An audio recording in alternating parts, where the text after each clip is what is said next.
Namaham Vishnupadaya Krishna Prestaya Bhutale Srimate Bhaktivedanta Swami Niti Namine Namaham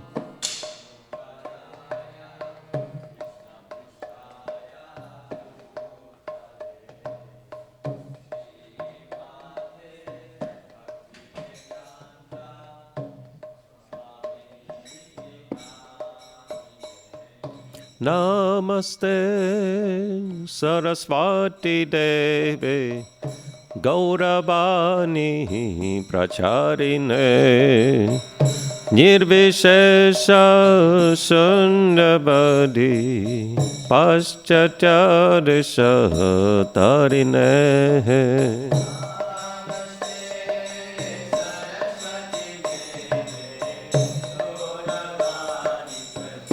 Pracharine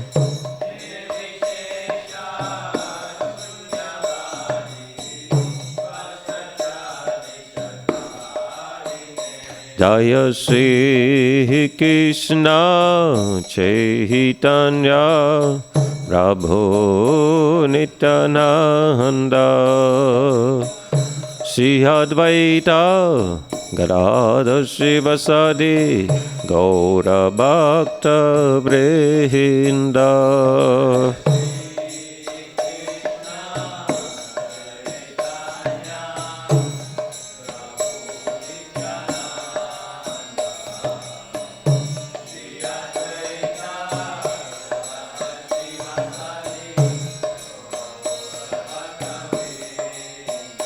Jaya Shri Krishna Chaitanya Prabhu Nityananda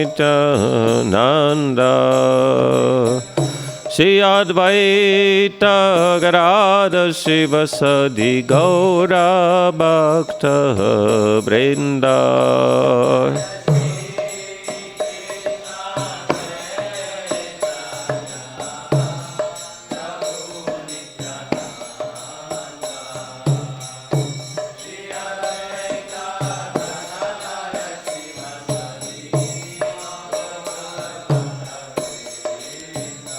Jaya Shri Krishna Chaitanya Prabhu Nityananda Shri Advaita Gadadhar Srivasadi Gaura Bhakta Vrinda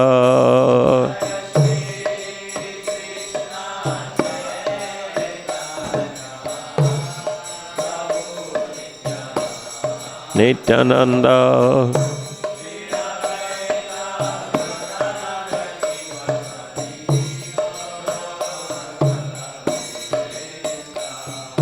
Hare Krishna Hare Krishna Krishna Krishna Hare Hare Hare Rama Hare Rama Rama Rama Hare Hare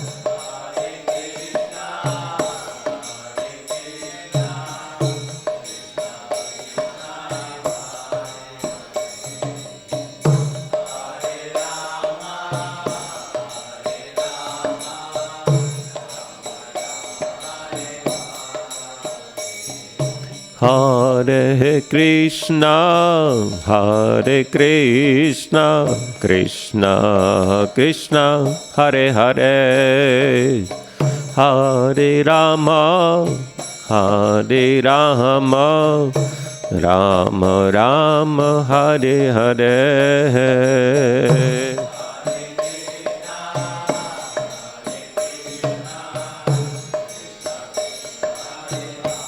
Hare Hare.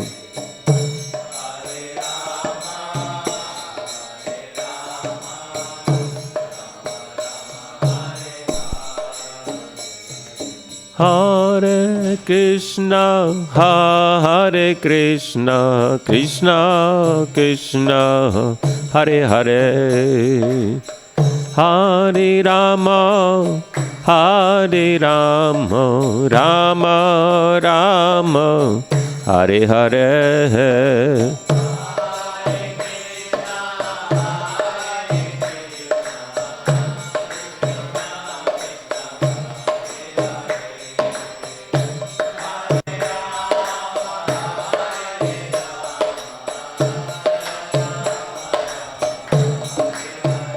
Hare Krishna, Hare Krishna, Krishna Krishna, Hare Hare, Hare Rama, Hare Rama, Rama Rama, Hare Hare.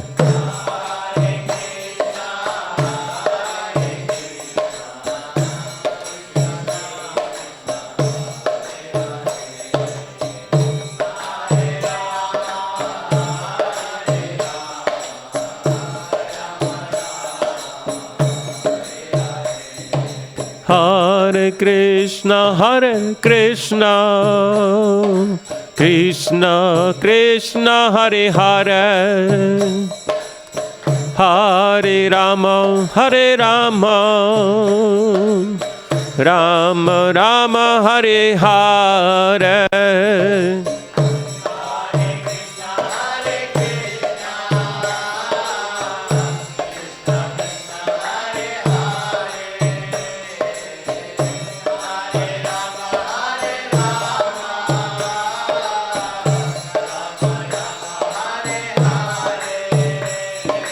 Hare Krishna, Hare Krishna, Krishna Krishna, Hare Hare, Hare Rama, Hare Rama, Rama Rama, Hare Hare.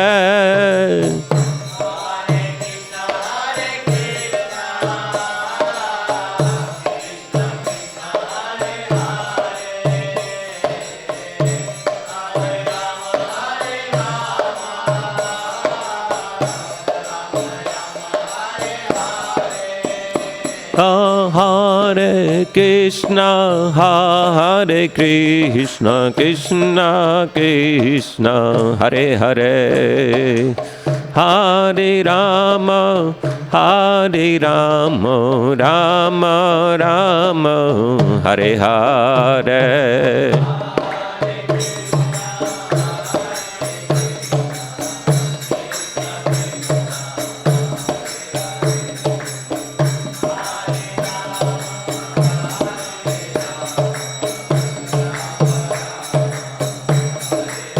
Hare Krishna, Hare Krishna, Krishna Krishna, Hare Hare, Hare Rama, Hare Rama, Rama Rama, Hare Hare, Hare Krishna, Hare Krishna.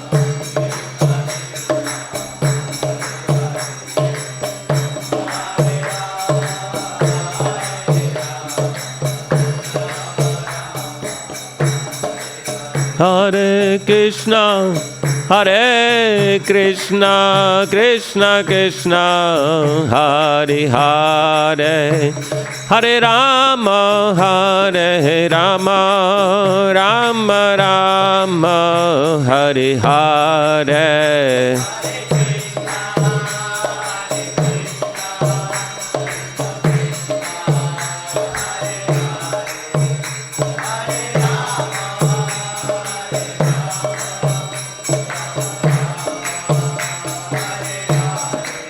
Jaya Prabhupada, Prabhupada, Prabhupada, Prabhupada.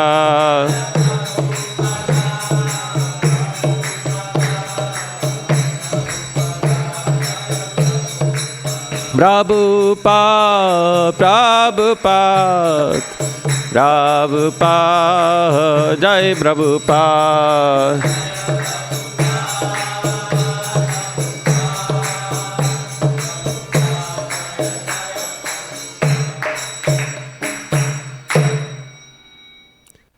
Jaya Radha Madhava Kunja Bihari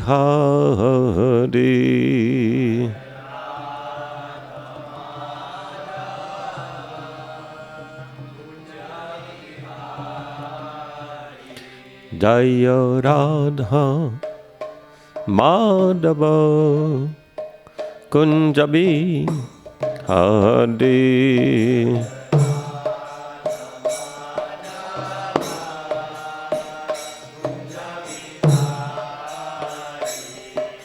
Gopi Dana Balabha Giribara Thade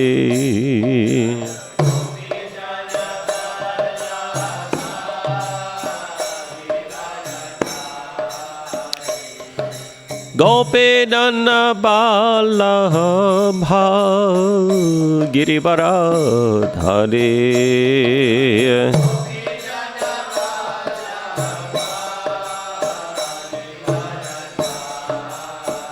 Yashodanandana Brajajana Ranjana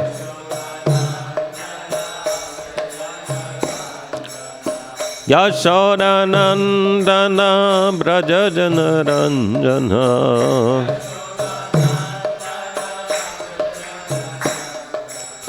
Yamuna Tira Banachade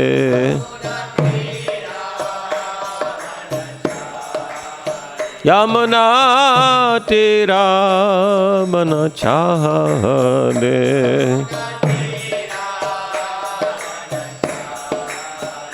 Jaya Radha Madhava Kunja Bihari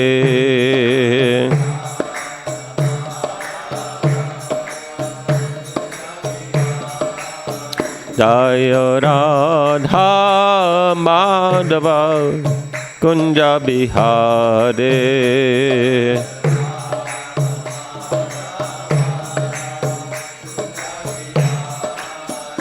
Jaya Radha Madhava Radha Madhava Radhe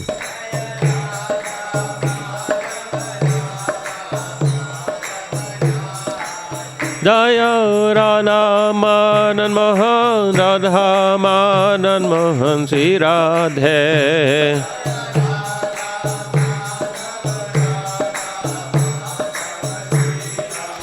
Hari Bo Hari Bo Hari Bo Gaur Hari Bo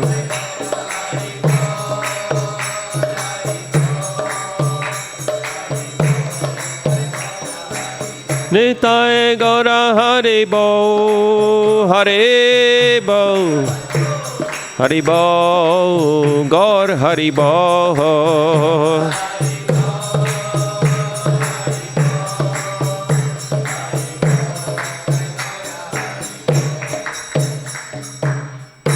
Nitai Gaur Premanande Shri Hari Nam Sankirtan Yagya Ki Jai Divine Grace Bhaktivedanta Swami Srila Prabhupada Ki Jai ISKCON Vartman Guru Vrinda Ki Jai Samaveta Bhakta Vrinda Ki Jai Grantara Srimad Bhagavatam Ki Jai. All glories to the assembled devotees. Nitai Gaur Premanande.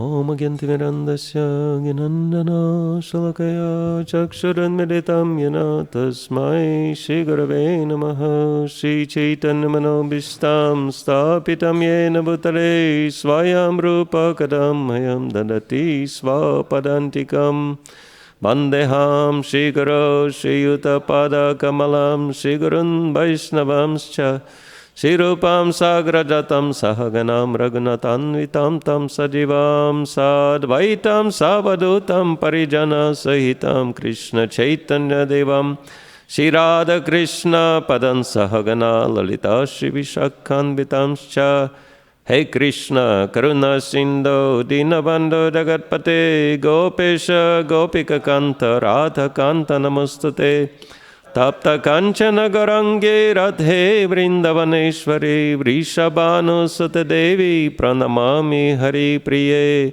Vanchakalpa Tarubhyascha Kripa Sindhubheva Patitanam Pavanebhyo Vaishnavebhyo Namo Namaha. Jai Shri Krishna Chaitanya Prabhu Nityananda Shri Advaita Gadadhara Shiva Sadi Gaura Bhakta Vrinda. Hare Krishna, Krishna Krishna, Hare Hare, Hare Rama, Rama Rama, Hare Hare. Padaya Mahatprema Puro Vibhur Nirmaya Kshatya Namushaburusha Bhungte Ganan Sudasa Sudasatmaka Evam Krishishta Magaman Vacham Sime.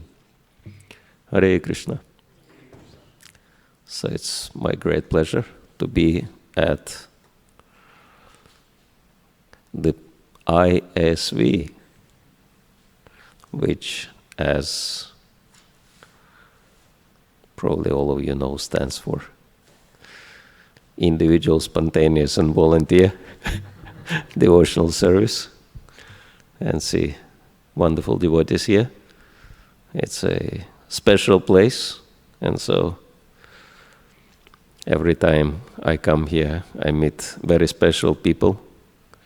Of course, Navina Nirada Prabhu, he is my long friend and well-wisher, whom we know each other for decades. And I was very surprised this time, because I'm learning harmonium from Govinda Prabhu, because he's running his YouTube channel, and he's very expert.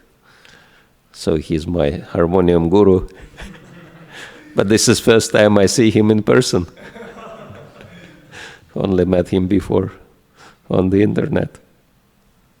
So I owe him Guru Dakshina.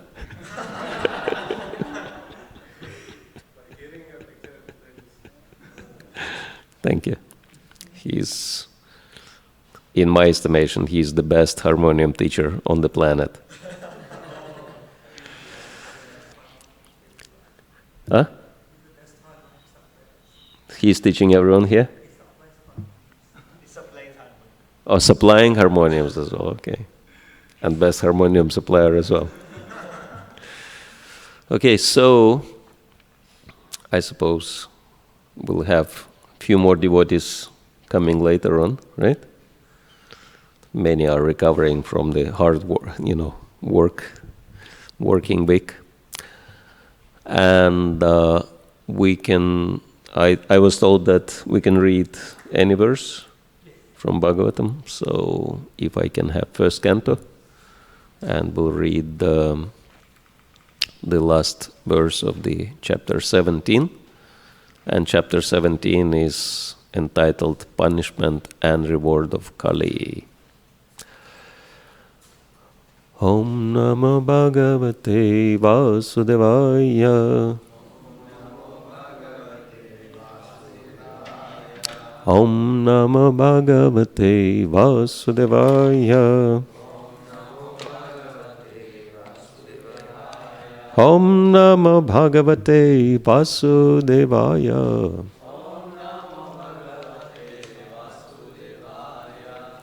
So Canto 1, Chapter 17, Punishment and Reward of Kali, text 45. Idham bhuttanu bhavayam. Idham bhuttanu bhavayam. Abhimanyu suto nripa. Abhimanyu suto nripa. Yasya palayata kshonim. Yasya palayata kshonim. Yuyam satraya dikshitaha. Yuyam satraya dikshitaha. Idham bhutano bhavayam. Abhimanyu suto nripa. Yasya palayata kshanim yam satraya dikshitaha. Hare Krishna. Itam bhutana bhavayam Mimanyusuto nripa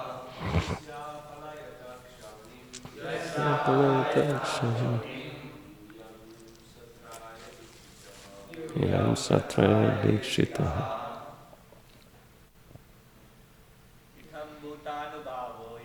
Idam bhutana bhavayam Mimanyusuto nripa Takshanim Dikshitaha. Amutana bhavayam Mimanyusuto nripaha Takshanim Dikshitaha.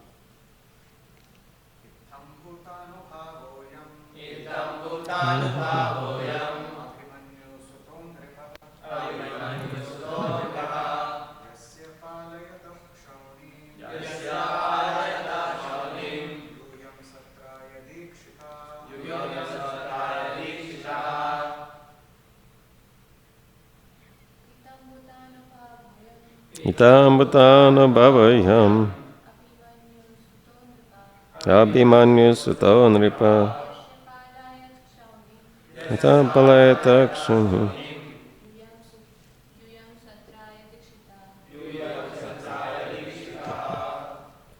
Synonyms: Idham bhuta, being thus. Anubhavaha, experience. Ayam, of this.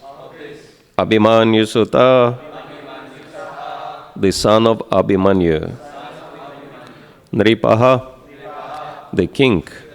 Yasya, whose. Palayataha, on account of his ruling. Kshanim, on the earth. Yuyam, you all. Satraya, in performing sacrifices. Dikshitaha, initiated.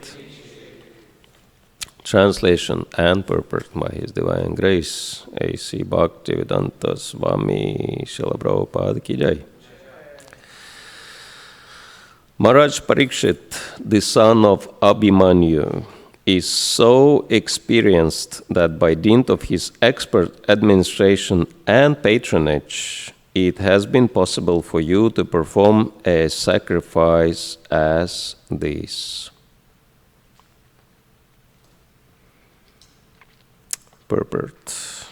The Brahmanas and the Sannyasis are expert in the spiritual advancement of the society, whereas the Kshatriyas or the administrators are expert in the material peace and prosperity of human society.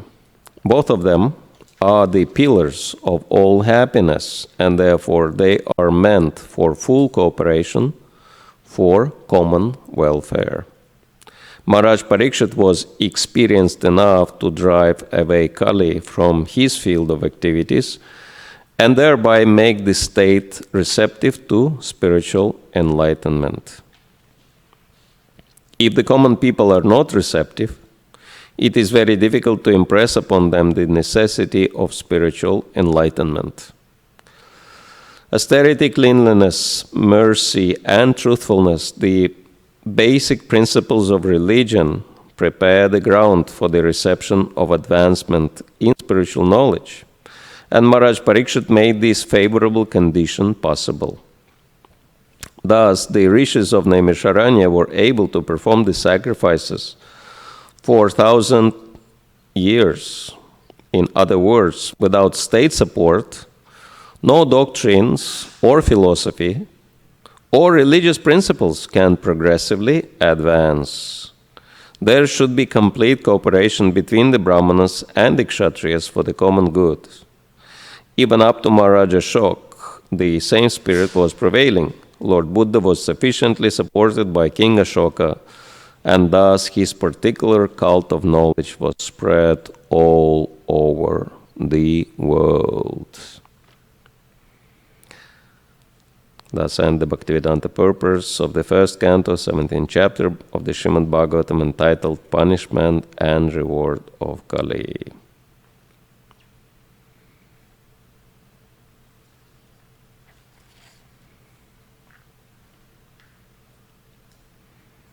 Hare Krishna.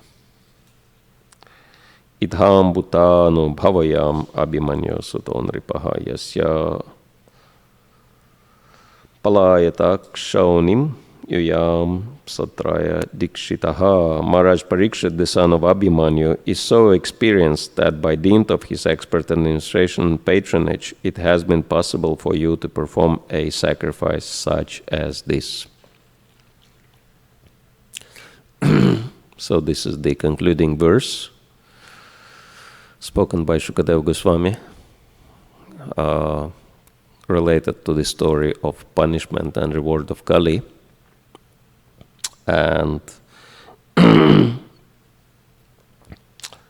he glorifies Maharaj Parikshit as very expert administrator and patron, and he made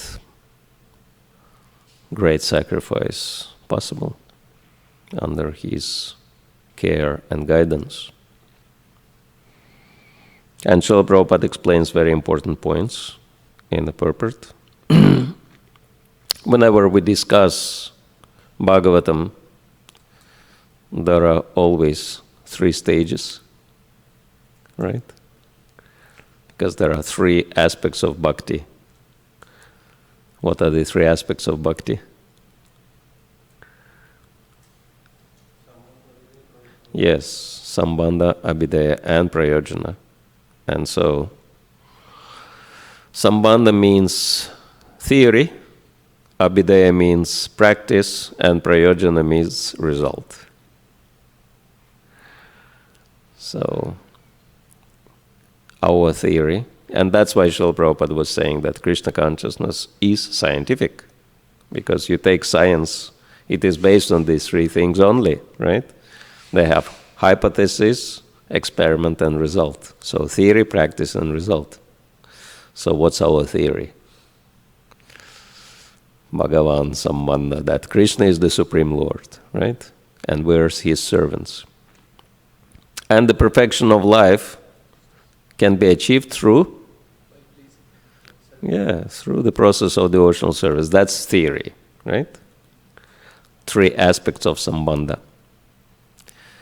Our position, God's position, and the relationship between us. And bhakti, abhideya. The process of devotional service is practice. And so anyone can try. That's why it's scientific. You don't have to believe. Srila Prabhupada was saying we don't have to believe in anything. Because everything you can test and try. And so, if you practice Krishna consciousness, all the benefits described in scripture become available. Of course, not equally available to everyone in the same way as America is described as the country of equal opportunities, right? But then not everyone gets the same benefit, because it also depends on how much people take advantage of the opportunities available. So in the same way, ye yathamam prapadyante tam stataya bhajamyaham mama vartmana vartante manushya partha sarvashaha. This is one of the most important verses in Bhagavad Gita. Anyone knows the translation of this verse? Anyone? Okay. Anyone wants to tell us the translation? As one surrenders into me, I reward them accordingly. Everyone follows my path in all respects, O son of Pritha. Of Pritha, yes. So yes, Krishna is rewarding everyone according to their level of surrender. And everyone follows Krishna's path means Krishna sets the system which is followed by everybody. And so, yes, the end result is developing our relationship with Krishna, developing our appreciation, love for him in different aspects. Yes? Maharaj, I had a question. Actually, yesterday I was talking to my CEO. He is actually Gujarati Vaishnav, and I'm slowly trying to tell him, you should read Srimad Bhagavatam. So now he's more interested in reading Srimad Bhagavatam because he has read so many other nonsensical literature, and he wants to ridicule or counter it. He says, I can talk for 3 days also. So he is that. And yesterday we got into a discussion, and he revealed that at home he does basic puja or some arti agarbatti for Krishna. But actually he revealed that religion is just a hope for humanity. So that's why it's a feel-good thing. That's why people do it. Actually, there is no God. So actually he revealed his mind. He was actually atheist. And he had a long discussion. I was trying to say it's an inner journey. It's subtle, more subtle. It has to be experienced. He wants to intellectualize everything. So I was just wondering. I'm disturbed also. And I was thinking I shouldn't have engaged in this conversation because, pratikula sevarjanam. So in some way I was thinking either I should have cut his tongue or I should have not had the discussion only. But then I was thinking, what would be his destination? He's on a very peripheral manner. He's doing some basic arti, etc. for Krishna because since childhood I've been taught. But mentally he's actually revolting against Krishna. So what is the destination of such souls? Yeah, very interesting. I was in Tirupati a few months back, and president of Tirupati temple, Revati Ramana Prabhu, is my good friend. And so he said he had opportunity, because he has big temple, so he's meeting with different influential people in the area. And so he said he had the opportunity to meet with the chief executive officer in charge of Balaji services, CEO of Balaji temple. And he said they had this private conversation, and then this man, the CEO, he's asking him, can you answer one question? Is Balaji there?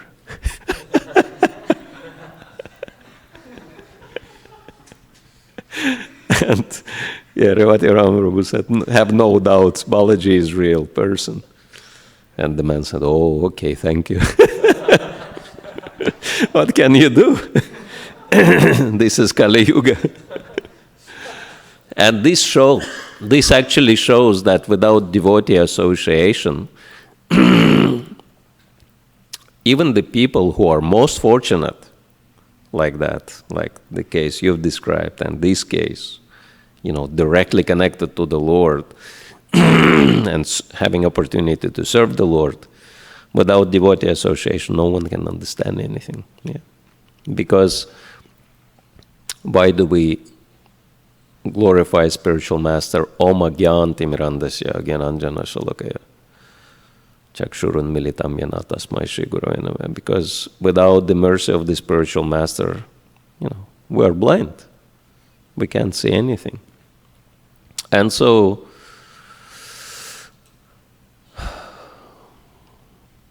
it's very hard to say what is the destination of someone who is serving the Lord but not believing in Him.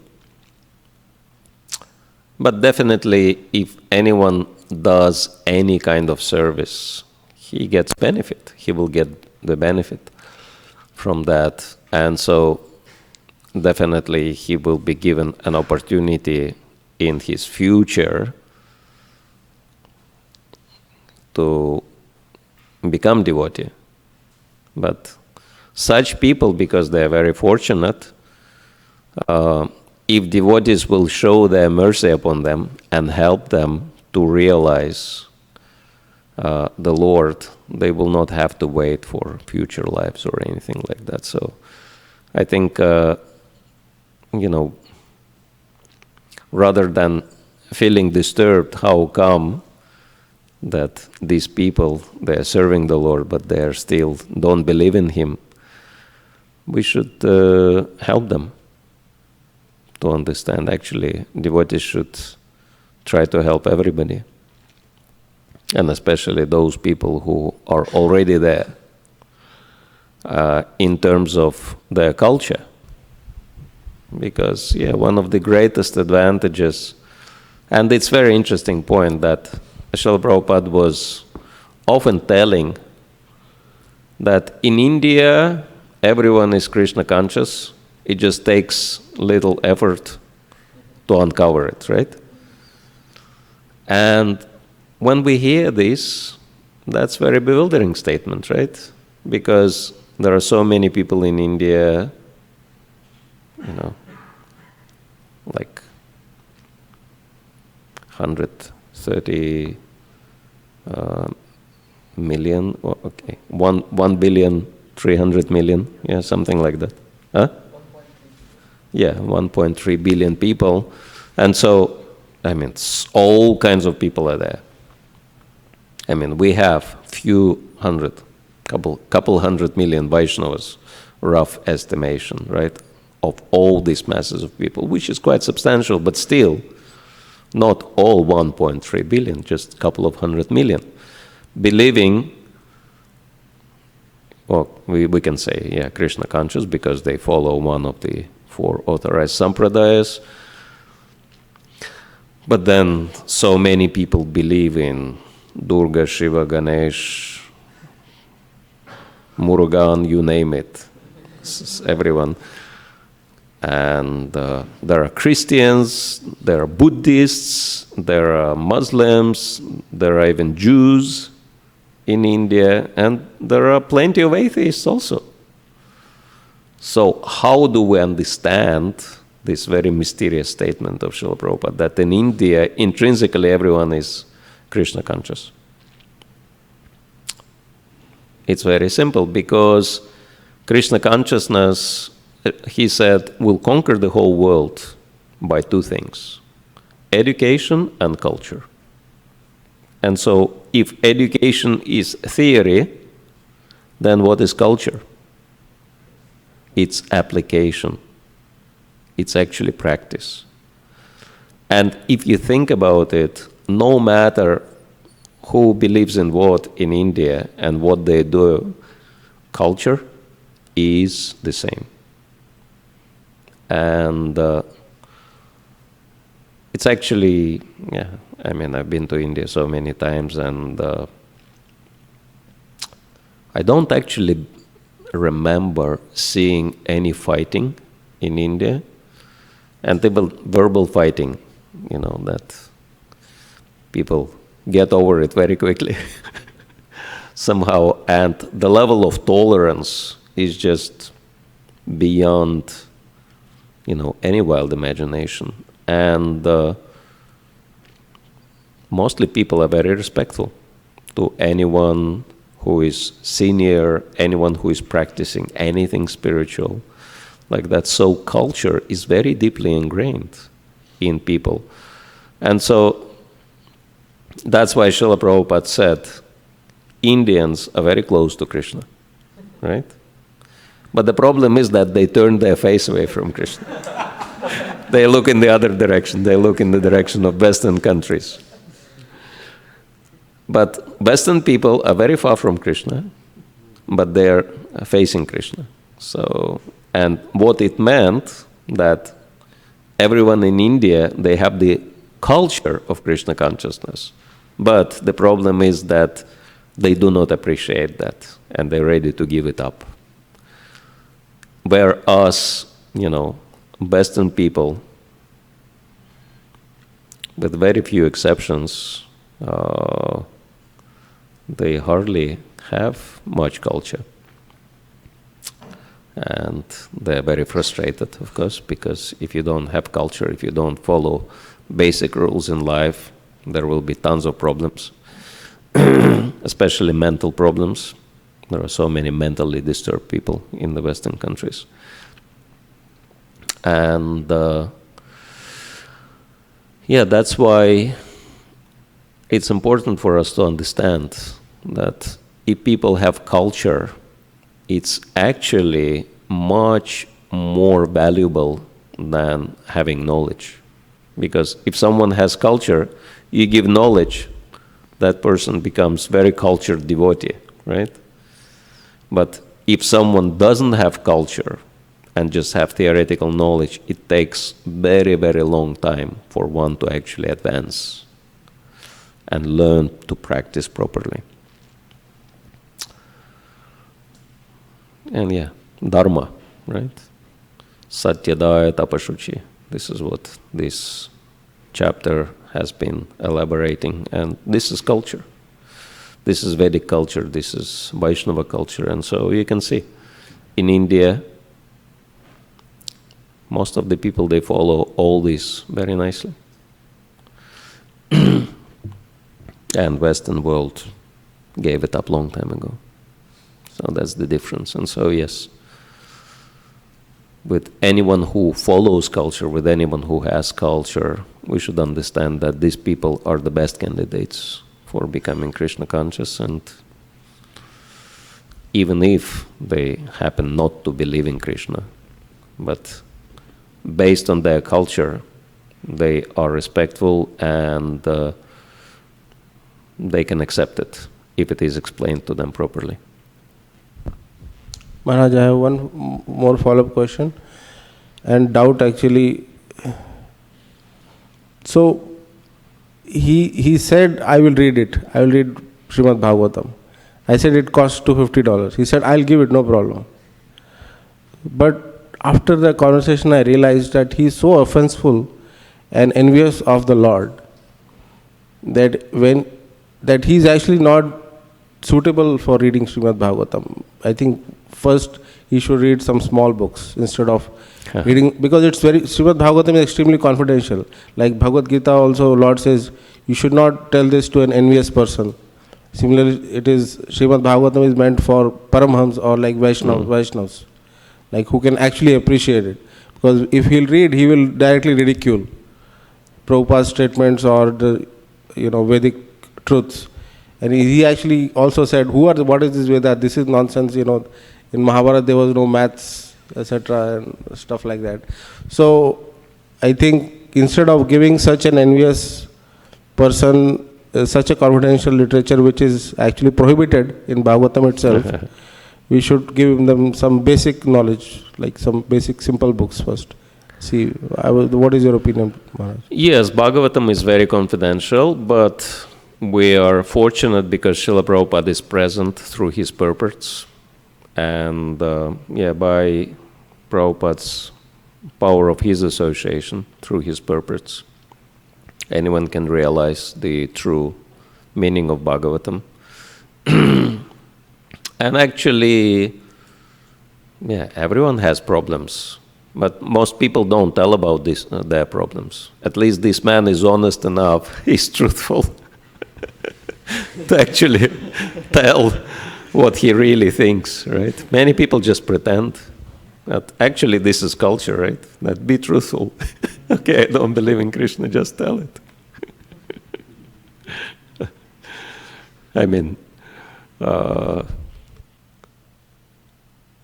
very funny episode is described in Prabhupada Lilamrita, when Srila Prabhupada challenged his leading disciples. He said, how much are you convinced that Krishna is the Supreme Lord? Are you convinced? And he was looking straight at them, and they were like, couldn't even look at Prabhupada. And Prabhupada said, I am convinced. And because I am convinced, I am doing what I am doing. You should become convinced. So, even practicing devotees, if you dig really deep inside how strong is their conviction, Vrata, that yes, Krishna is the Supreme Lord. Yes, he is a real person. I have a relationship with him.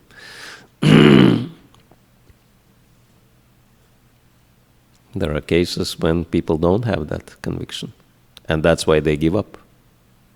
If someone has that conviction, how they can give up? It's not possible, right? But at least someone is truthful. And it's very important for us to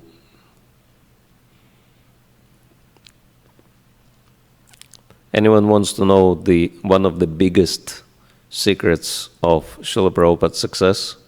How did he manage to make so many people follow the process of Krishna consciousness? Prasadam? One thing, but we're talking about mindset or mentality which is not so well understood. I mean, external things we know, but the mindset, that's very important. Navina Nirada Prabhu.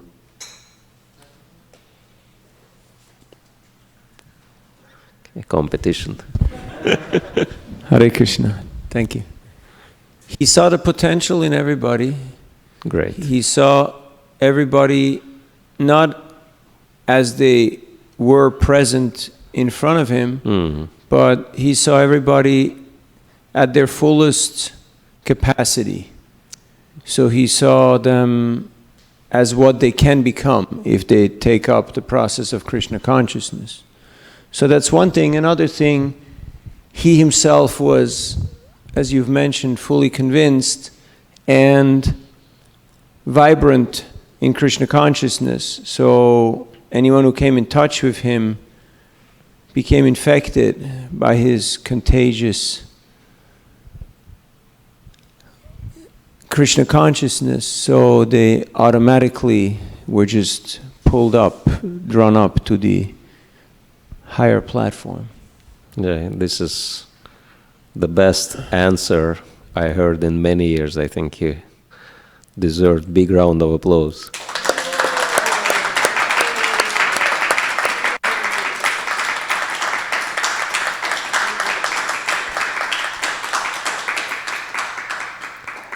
Yeah, this is exactly to the point what was Srila Prabhupada's, one of the greatest Srila Prabhupada's secrets of success, because instead of seeing the conditioned soul with all the problems, he saw the potential, he saw the spirit, and he knew how to fan that spark. And this is so important for us. That's why Srila Prabhupada explains that the difference between materialistic person and devotee is very simple. Materialistic people are like flies. They only look for dirty things, right? And devotees are like, bees. They go for nectar. And so that's really important. And I mean, it's explained in many places. The same thing Narad Muni explains, right? In the very beginning of Bhagavatam, that he is comparing devotees and materialistic people with two types of birds, right? Whom he compares materialists with?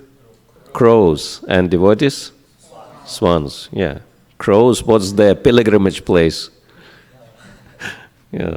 Garbage dump. Yeah, that's their tirtha. And where do these swans go? Yeah, clear. If you see swans anywhere, you know it's clear water, right?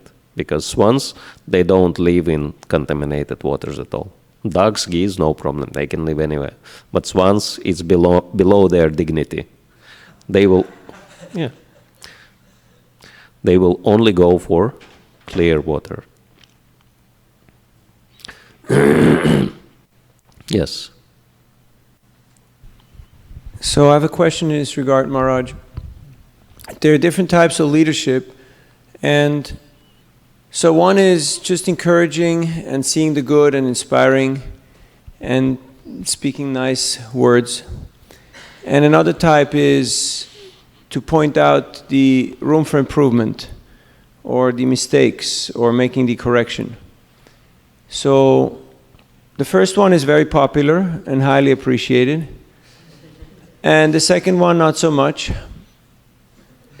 And the balance between the two is a very difficult art, and how much of each one should administer. So what has, according to your realization and understanding, what has proven to be most effective? Because we see even in our own movement, you have some who are just happy, smiling sadhus, and they're patting everybody on the head. And you have others who are a little more strong in their talk and also in their direction, how they deal with people. Mm-hmm.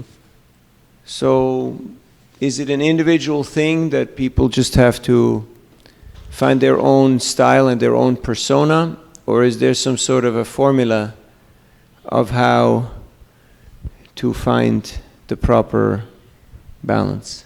Yeah, thank you. Yes, Prabhupada said that sadhu should be soft as rose and strong as thunderbolt. And when sadhu should be soft as a rose and when he should be strong as thunderbolt, that is really depending on how much spiritual intelligence Krishna is giving that person. And so, there is time for everything. And so,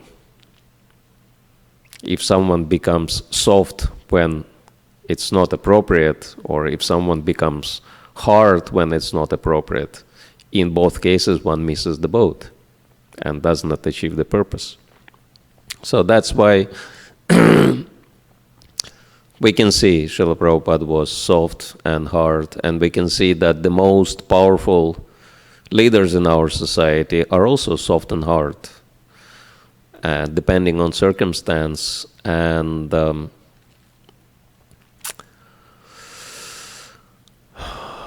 mostly you can see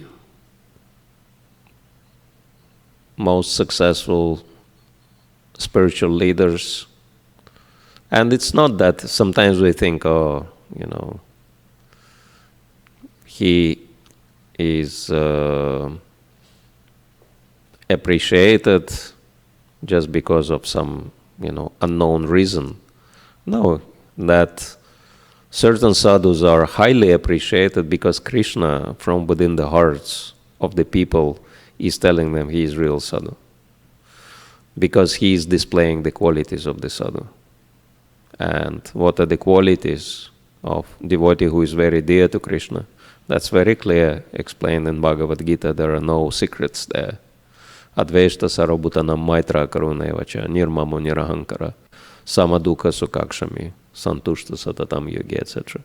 All these qualities are explained. And actually this list is very scientific, because the very first three qualities, Adveshta sarabhutanam, having no hatred or negativity towards anyone. Maitra, being friendly, and Karuna, being compassionate.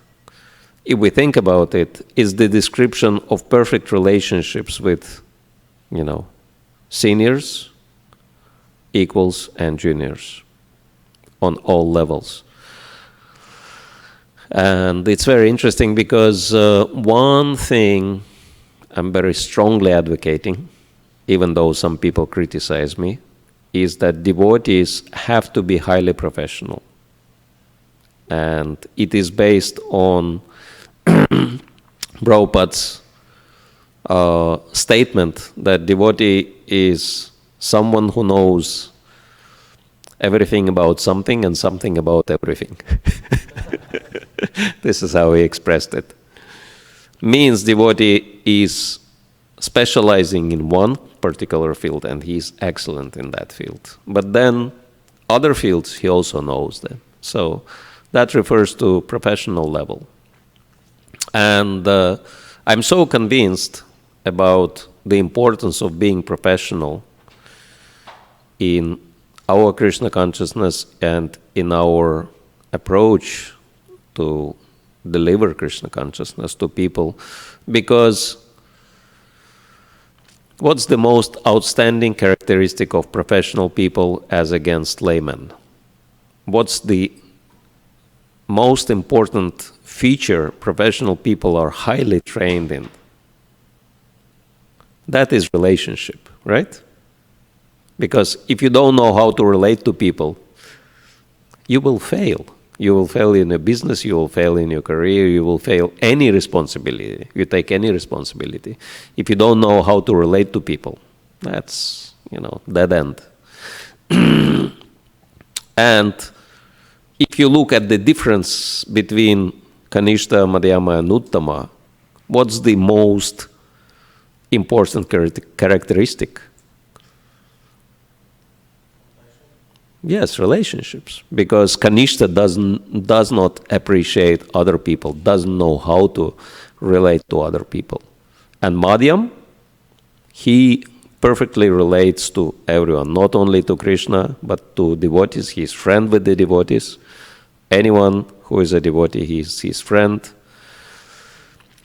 And compassionate towards innocent people and demoniac people. He doesn't hate them. He just understands, okay, these guys are a little strange, so I'll keep away from them. But Uttamadhikari is so expert, he can even relate to demoniac people. So, yeah, the ability to maintain perfect relationships with everyone, that's a common characteristic, interestingly enough, between professional people, professionally trained people, and advanced devotees. That's why, if you make professional person into devotee, pretty much he immediately becomes Madhyamadhikari. Because culture is already there.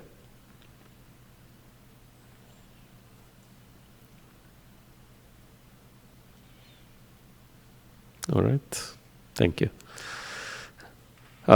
Coming back to the subject, and yes, I kind of mentioned Sambandha, Abhideya, and Prayojana just because, any kind of discussion on Bhagavatam, and, I'm really happy to be here for many reasons. One reason that His Grace Vaisheshika Prabhu nicely trained all the devotees here to have productive discussions rather than just,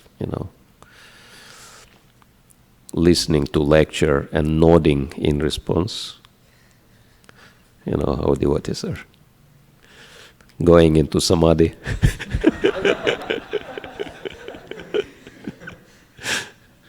So it's not very inspiring. But in here, devotees are so well trained in, contemplation, analysis, discussions, that it's really exciting. And so,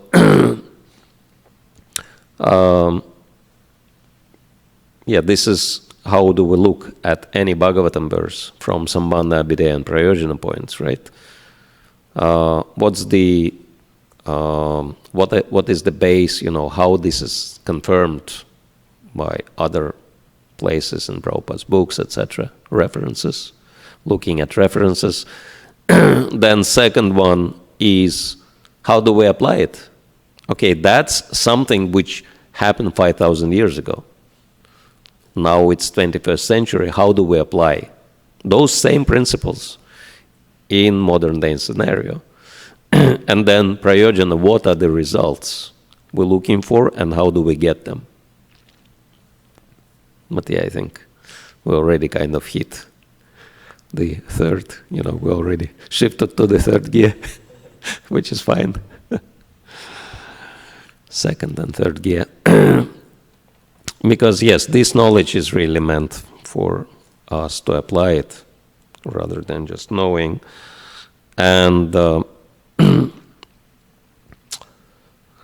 if this verse is specifically discussing the importance of cooperation or collaboration between Brahmanas and Kshatriyas, between spiritual and political leaders. And Prabhupada says this is the only way, basically speaking, right? This is the only way how any doctrine, any philosophy, any religious principles can advance. And he explains that administrators are in charge of peace and prosperity of the society, and normally they are very expert in these fields, right? No, actually not peace and prosperity. Hare Krishna. Actually, Srila Prabhupada says, peace and prosperity. Yeah, that's right. And anyone remembers what's the first purpose of ISKCON? What are we trying to achieve according to the first purpose of ISKCON? Could we look it up on the internet? Yeah. My emphasis is that first things first, right? Everybody knows about it. And it's not by chance that Srila Prabhupada made that particular first purpose of ISKCON to be the very first one. And my complaint is that we are not really focusing on it enough. And to such an extent that not even many devotees know it, not even many devotees understand its importance, and some devotees might think, oh, this is just something Prabhupada put there just so that it would look good, that we would look good. No, Srila Prabhupada never did that. Srila Prabhupada always meant what he was saying. He was never trying to be, artificial in any way. He was genuine, and that's actually the power. That was his power. That's why he influenced so many people. And you ask any Prabhupada disciple, we have two present here right now. Wonderful to see you. And they can say Prabhupada was genuine to the core, and that's why everyone was taking so seriously his association and everything he was doing. So can we enlarge that? Yeah.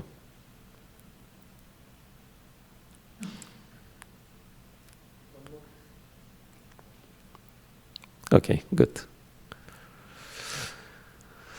Okay, let's read it together. To systematically propagate spiritual knowledge to society at large and educate all people in the techniques of spiritual life in order to check the imbalance of values in life and to achieve real unity and peace in the world. Actually, there is a mistake in that. Because the original text says not all people, but all peoples, referring to, all nations of the planet. Peoples, right? People in plural, peoples. This is how, broad and how, global was his perception. And yeah, he speaks about real unity and peace in the world. That's what we are trying to achieve. And interestingly enough, one very senior devotee said, there is no even word God or Krishna in that purpose. Because Srila Prabhupada was covering everyone who was interested in anything spiritual. And some people interested in spirituality might not even believe in God. And there are plenty of such people. Like Buddhists, for example, right? Jainists. Officially, Buddhism is defined as non-theistic religion. Sometimes we're surprised, right? That people do worship, but they don't believe in God. But there are whole religions like that. They do their worship, but they don't believe in God. And it's designed like that. But still, they follow the culture. They follow Dharma. And Prabhupada wanted everyone who follows Dharma to advance. So from Adharma to Dharma, and from Dharma to Krishna consciousness. Simple. And yes, if we think that, oh yeah, by spiritual knowledge and spiritual techniques of spiritual life, he really meant Krishna consciousness, you can look at the second purpose and compare. Both stands for propagation. But one, propagating spiritual knowledge, and the second one is propagating consciousness of Krishna or God, as it is revealed in great scriptures of India, Bhagavad Gita and Srimad Bhagavatam. So Srila Prabhupada makes crystal clear distinction. Two purposes side by side.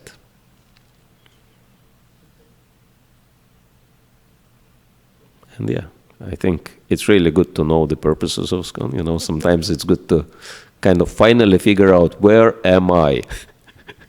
Ended up, what is ISKCON? What ISKCON really stands for. And yes, he says that the administrators, the Kshatriyas, they are doing this. That's their interest. And that's also our interest. Because unity, why unity is important? What's the most recommended process of spiritual advancement in this age? What is it called? Sankirtan. Sankirtan. And what is Sankirtan means? Congregational glorification of the Lord. So San stands for congregational. And you cannot have anything congregational if there is no unity, right? So actually unity is important because it provides platform for congregational glorification of the Supreme Lord. So that's why, yes, first purpose of ISKCON is to achieve real unity and peace in the world. Of course, peace is also important. Peace is not everything. Peace is just first step. Of course, the real result is bliss. But without peace, there is no bliss, right? First we need peace, and then we can go for bliss. And so that's really fundamental for us. And yes, Srila Prabhupada says that the real persons who can help with that are administrators or politicians, rulers. And unless there is cooperation between spiritual leaders and administrative leaders or political leaders, what's that? No doctrines or philosophy or religious principles can progressively advance without state support. And so, yes, this is what Srila Prabhupada says. And are we interested that Krishna consciousness becomes the most powerful spiritual force on the planet Earth. Anyone's interested in that? Haribol. So Srila Prabhupada explains the secret, what needs to be done to make that happen in this purport. So, and yeah, we can discuss that, whether it is true or not, true or false, and then what do we do next? Anyone? Prabhu. Apurva Prabhu, can we give him microphone, please? Okay, competition. Again. It's off. Yeah, some people are also listening online, so it's important to congregational distribution of Srila Prabhupada's books and congregational distribution of Sri Krishna Prasadam. 3 methods that Prabhupada gave us. Yes, holy name, books, and prasadam. Yeah, definitely. These are 3 most important kinds of techniques of spiritual life. Srila Prabhupada mentions, at least for us, our tradition, these 3 are the most powerful techniques of spiritual life. Thank you. Anyone else?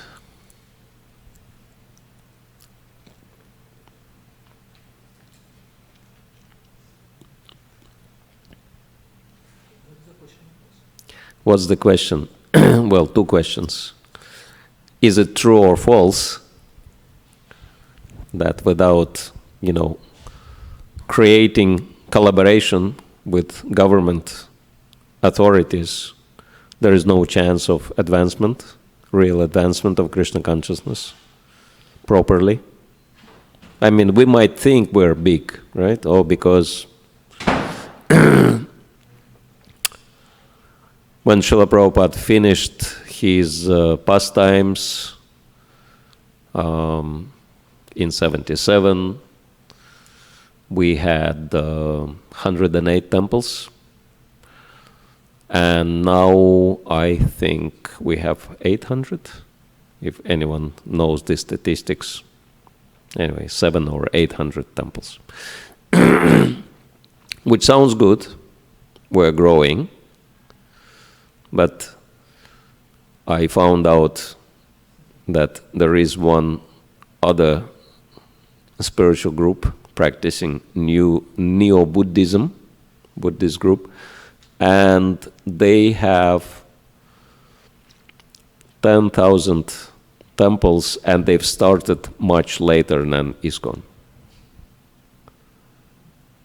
All over the world they have 10,000 temples. So just to give you a comparison, 800 in 50 odd years and 10,000 in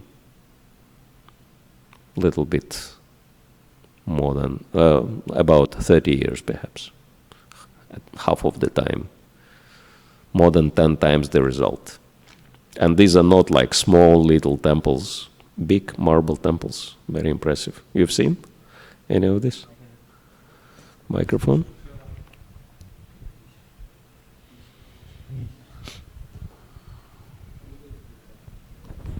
So actually, this is one of my questions actually. That how come is it the idea of people can relate that so because the whole idea is experiential. So the whole idea which they propagate is that everything is based on your experience, but then they don't understand that your senses are imperfect, so you cannot experience everything. So, but then people believe it, and then they're like expanding like anything. So I just wanted to understand that is this understanding that you can do everything on your own, or the whole idea of experiencing things. I mean, it sounds like they're expanding much more than what we are doing. So, how can we actually, what I want to say is that how can we do something like that with the philosophy we have got actually. But our philosophy is much more advanced. But then people don't want to have some faith, because at least some faith should be there, right? Yes. So they don't want to do that. They just want to do everything based on their experience, which is not possible. Yes, that's a very valid point. That yes, other spiritual groups, they have huge following because their knowledge is very shallow, their principles are practically non-existent, and so it's easy for them to kind of spread. Yes, it is true, and Srila Prabhupada also made the point that, if you sell diamonds, then very few people will come to buy, right? Because not everyone has that much money. But if you sell cheap imitation, everyone will want to come and buy.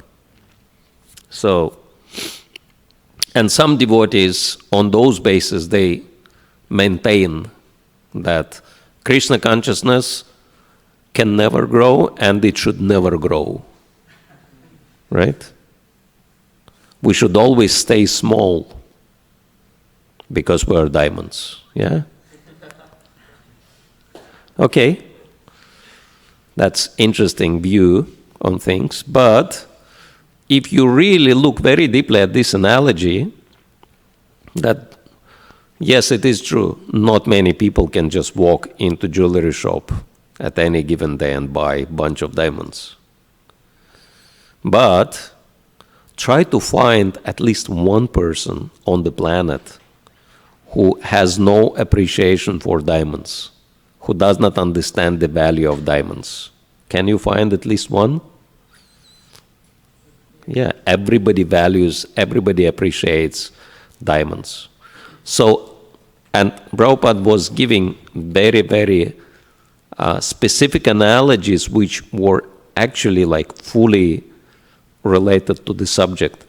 So this is how Srila Prabhupada wanted devotees to be perceived. Like, I'll give you an example. One man made a video footage of Harinam in Italy and posted it on his Facebook with his comment.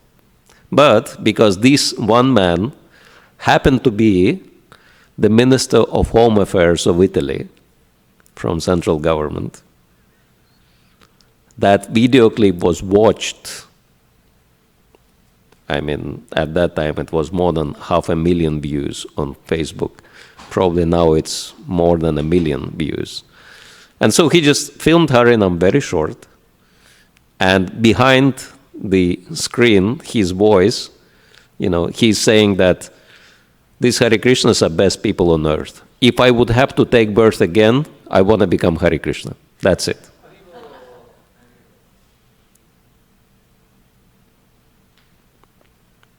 And so, do we want these kind of views? Do we want people to say like this all over the world? Yes? How many of you would like to hear everyone saying like this? This is what this analogy means. That yes, 4 regulative principles and 16 rounds every day, and this is just for starters. Then you go a little further. You have to wake up really early in the morning and, follow all the standards and read all Prabhupada books. Once you finish, go again and read them again and do all the services, and chanting should become 24 hours. And it's like no limit, right? How high we can have our standards. And some devotees might be even questioning, is there any end of it? How far can we go? And yeah, all the way to the spiritual world. And that's why not many people can afford that. It's very expensive to actually be seriously full practicing devotee. It takes a lot. It takes much more than money, right? And that's why so few people can actually afford practicing Krishna consciousness very seriously. That's why devotees are so valuable.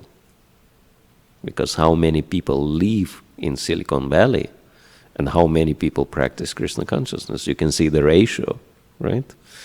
So devotees are extremely rare and extremely valuable people. Of course, that doesn't mean we should think, oh, I am extremely rare and extremely valuable.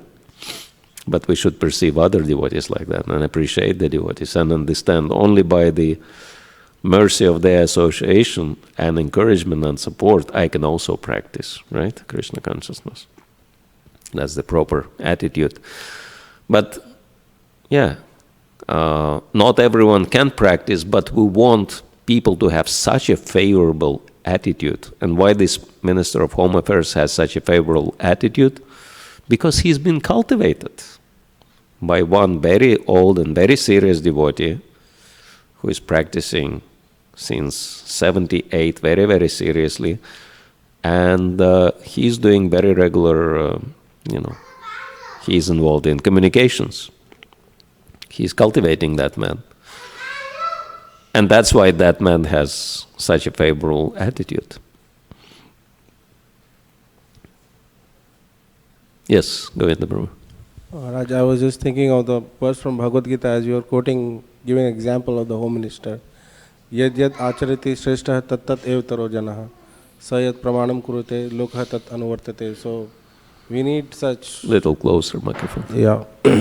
So we need such leaders or people whose examples we can follow, and by getting the endorsement from the administrative class, definitely it helps in the larger society by setting a norm or, by opening hearts. I think that's why Tulsi Gabbard is also now running for president. She's a devotee. And in India, obviously, the environment is very favorable now with the re-election of Narendra Modi. And so, I mean, these are some examples. Yeah, thank you. Actually, there is a lot of emphasis on book distribution, prasadam distribution, and harinams, as we know in our society. Because, yes, Prabhupada distributed his own books, Prabhupada distributed prasadam, Prabhupada chanted, and so we follow in his footsteps. We do all these things also very enthusiastically. But Prabhupada also was very, very, and very seriously focusing on communications. He demanded that devotees should bring him influential people, and he wanted to meet with these people on regular basis, leaders of our religious groups and political leaders. He was very, very focused on that. And do we do much of that?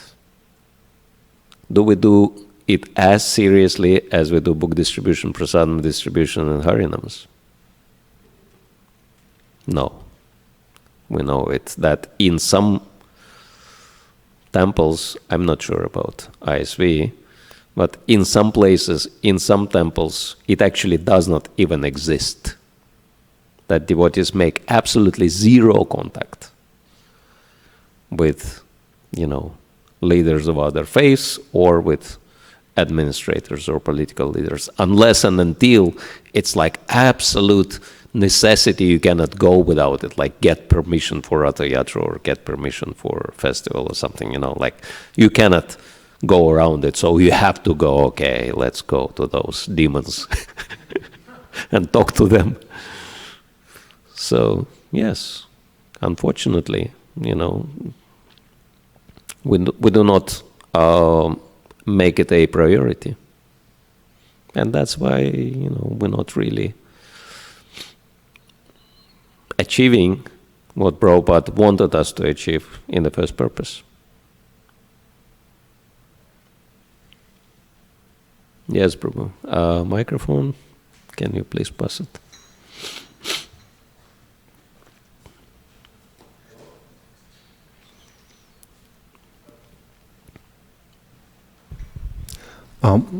May I Могу я задать вопрос на русском, а вы быстренько переведете потом на английский? Okay, it's gonna be with translation. Yes, Ага. please.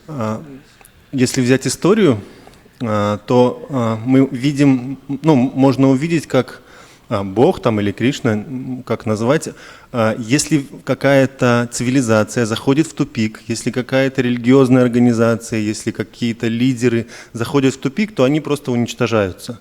Там Помпея, например, люди сидели за столами, и их просто закатило огнем извержения вулкана.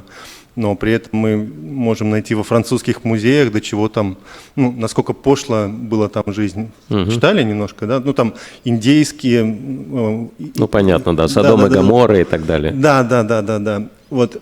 И на основании этого можно сделать вывод, если какое-то знание сохранилось, если какое-то, даже хотя бы какая-то часть сохранилась для нас, если какие-то организации сейчас популярны, это значит, что хотя бы 1%, может даже 1% от 1% чего-то важного в них есть. Вот. Поэтому, мне кажется, это и есть самый главный пункт, почему так важно вот эти вот контакты налаживать со внешним миром, а не замыкаться внутри, потому что иначе будем уничтожены тоже. Спасибо. So yeah, he is saying that we can see historically that any traditions or cultures which have been degraded historically, like Sodom and Gomorrah in Bible or Pompeii city, they have been destroyed.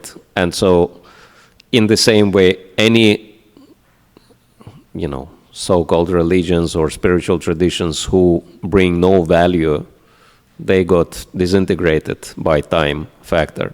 But those who actually survived, they survived because they actually carry at least some value in it. And this is the reason why it is so important for us to connect with them, and I would even say work with them. Because this is also what Srila Prabhupada said very clearly. He met with one of the leaders, Christian leaders, and he said, let's work together. Let's do something to spread God consciousness all over the world.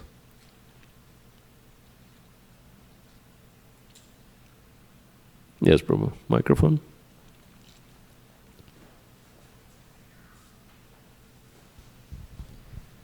Hare Krishna, Maharaj. Maharaj, how do we develop the attitude of taking more and more risks to expand the Krishna consciousness movement? How do we become enthusiastic about taking more anxieties for the Acharyas, Srila Prabhupada and our gurus? Very good question. And I think we can see from Srila Prabhupada's example that yes, he took risks, and these were very substantial risks, at nearly the age of 70, crossing the ocean, actually a few oceans, right? And going to the opposite side of the planet. I mean, yeah, India and America, probably the longest distance is between these two countries. And yeah, nearly dying on the way from heart attacks. So it was a big risk for him. But if we look at it, it was very well calculated risk, and it was based on that vision. And I heard Srila Radhanath Maharaj mentioning that, many of you know this episode from Prabhupada Lilamrita, how Prabhupada was sitting in a park and one man was asking, who are you? Why are you sitting here alone? And he said, I'm the leader of big spiritual movement with hundreds of centers and thousands of followers. And then the man said, where are they? Why are you sitting here alone? And he said, it's all there. Just time separates me, right? And many of you are aware of that. But there is another episode Radhanath Maharaj shared. He said, devotees have discovered an article in India, which was published around the time Srila Prabhupada left on the cargo ship to go to America. And he was interviewed prior to going to America. And the reporter was asking, Swamiji, why are you going to America? What are you going to do there? And Prabhupada said, oh, I'm actually not just any regular Swami. I'm a leader of very big spiritual movement with hundreds of centers and thousands of followers. And when I will come to America, my followers will organize preaching tour around the country. And after I finish the country, I'll go internationally. And I'll travel the world and preach Krishna consciousness. And at that time, Prabhupada was not even in the country. He knew absolutely nobody. He never been there. What to speak of, hundreds of temples and thousands of followers. So why was he saying that? Because he had firm conviction that if this is the instruction of my spiritual master, and if this is the prediction of the Supreme Lord, 10,000 years of golden age, starting with Lord Chaitanya's descent, that's bound to happen. And so my spiritual master wants me to be instrumental in that, and I'm going for that. So he had that very clear vision, what he wanted to achieve. And so clear that he actually lived in that future, right? He projected himself in that future. And because his conviction was so strong and his focus was so strong, his vision was so crystal clear, he could achieve that. Because in reality, it's like impossible, right? What he achieved and at what age he achieved. But this is one of his secrets. And we were talking with the devotees sometime, and I said, Srila Prabhupada showed such a powerful example that no one can find any excuse. Some people say, oh yes, that's good, spreading Krishna consciousness all over the world, taking serious responsibility for the mission, but I'm too old, or my health is not good. Srila Prabhupada was both old, and his health was not perfect either, right? And he did that, he went ahead. And he achieved. So, yes, that from what I understand, that's the focus. Very crystal clear vision, which he could project to other people. It's actually very interesting. Recently, I listened to one Christian pastor who is very, very expert, and he tells about the principles of why certain movements or certain leaders fail or succeed, why some people become popular, some people become not popular. So he's just explaining principles. And he said that many times people think that the most important thing about a leader, any leader, is integrity, right?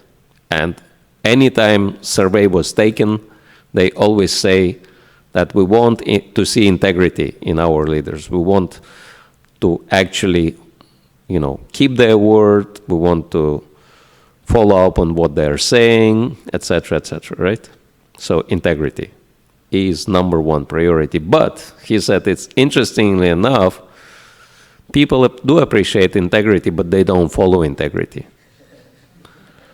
There are so many people with integrity, and they're not popular. And whom people really follow, the leaders whom everyone follows, are those who have clarity of vision. Clear message, clear vision, clarity. This is what inspires people. And he said, I'll give horrible examples to show how clarity of vision inspires people even in the absence of integrity. And first example he gave was Adolf Hitler. But then he said, our present leader, that in America, right?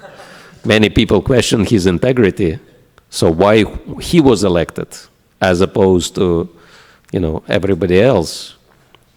And he says, because his message and his vision was crystal clear. It was so clear that practically everybody in this country and around the world knows by heart his, campaign motto, right? How many of you don't know "Make America Great Again"? Never heard of "Make America Great Again"? Crystal clear. And he said his primary opponent, Hillary Clinton, what was her election campaign motto? No. America for Hillary. What does it mean, America for Hillary? Means nothing, right? What's the vision? What's the clarity? It's very vague and definitely not inspiring. But make America great again, yes. And so, yes, he says, if you have clear vision and clear message, people will follow automatically. What to speak if someone has clear message and clear vision and top level of integrity, right? That's Srila Prabhupada. But as we spoke, clear message and clear vision comes first. And Srila Prabhupada's vision was so crystal clear in 7 points. He expressed that in here and also earlier when he registered League of Devotees. All these purposes were there from the beginning. He had that vision very clear. And that's why he was so powerful. And so, if you want to be very enthusiastic and very successful, you have to have very, very clear vision for yourself and for your service and for the mission.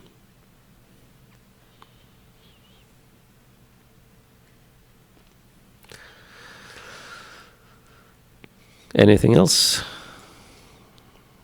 Yes, Prabhu. Microphone. So you were asking the point that Prabhupada mentioned, whether it is true or false. I think you're alluding to, should we connect with the state and the government, and will that be of help? I think it's kind of obvious at this point, but the answer is true. So we have to connect at various levels. And the example that you gave about diamonds, that not everyone can buy it. That's the argument we hear very regularly within ISKCON. Unfortunately, in the last several weeks, I have been hearing somehow this question is burning within me. How come there is some restlessness within ISKCON with respect to what kind of preaching? So I'm very happy and grateful that you addressed this point, and you very nicely mentioned that from the diamond analogy we can understand that not everyone will be able to take up 16 rounds of chanting, 4 regulative principles, and start from there. That's just a beginning. But everyone appreciates diamonds and everyone knows about diamonds. That's a wonderful vision to have, and that keeps us going. And I also like the example that you gave, that Uttamadhikari will not only able to preach to everyone, but he'll also expertly be able to preach even to the demons and engage them. Mm-hmm. So I really like that point also. Thank you very much, Prabhu. Thank you. Shyam Jagannath Prabhu. Hare Krishna. So anyone else? Okay, so we've discussed theory. Now we can discuss know-how. What should we do, and how should we do it, and who is going to do it?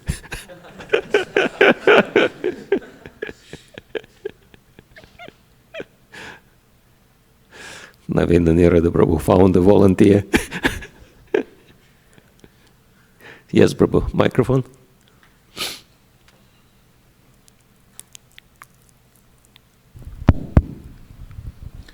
Hare Krishna Maharaj. Hare Krishna. Please accept one's full obeisances. Dandavats. All glories to Srila Prabhupada. Is it okay if one offers a very kind suggestion regarding Prabhu's question earlier? Yes, please. So this was heard some time ago regarding leadership, and it is a concept of build, break, build. So for example, if someone is constructing a house and everything is very nicely arranged, they have washrooms, kitchen, a nice backyard space. However, you notice there is no space for shoes in the front door. You may offer the suggestion as, hey, the structure layout is very nice. However, if there was maybe a shoe rack here at the front for visitors to place shoes with a nice sign that said, kindly place your shoes here, that could make the house better. So we offer compliment, constructive criticism, and then a potential benefit that comes resulting from that. It tends to, either the individual or group is more receptive to it, and one thing that may help is complimenting specifically and criticizing generally. Hare Krishna. Hare Krishna. Everybody knows what's the major difference between destructive and constructive criticism. Constructive criticism means you want improvement to such an extent that you're ready to help with it. And destructive means you don't want to take responsibility and you just, project your utopian views on the situation and people. You're just being utopian, right? That's destructive criticism. And Prabhupada said in one letter, that's why devotees, they quarrel and disagree with each other because they have all these utopian views. That they're not real, they're not living in real world. And it's very interesting how Srila Prabhupada responded to criticism. I've heard that not many devotees were bold enough to tell Srila Prabhupada about wrong things happening in this society. You know why? Because Srila Prabhupada would turn it around and would tell it, okay, you know that this is the problem, go and fix it. And so it happened a few times, and after that devotees were thinking many times, how do we tell Srila Prabhupada about the problems so that it wouldn't backfire? But it's natural that, if we see that something's lacking, something's missing, we should really be, willing to fix it to such an extent that we would, do it ourselves.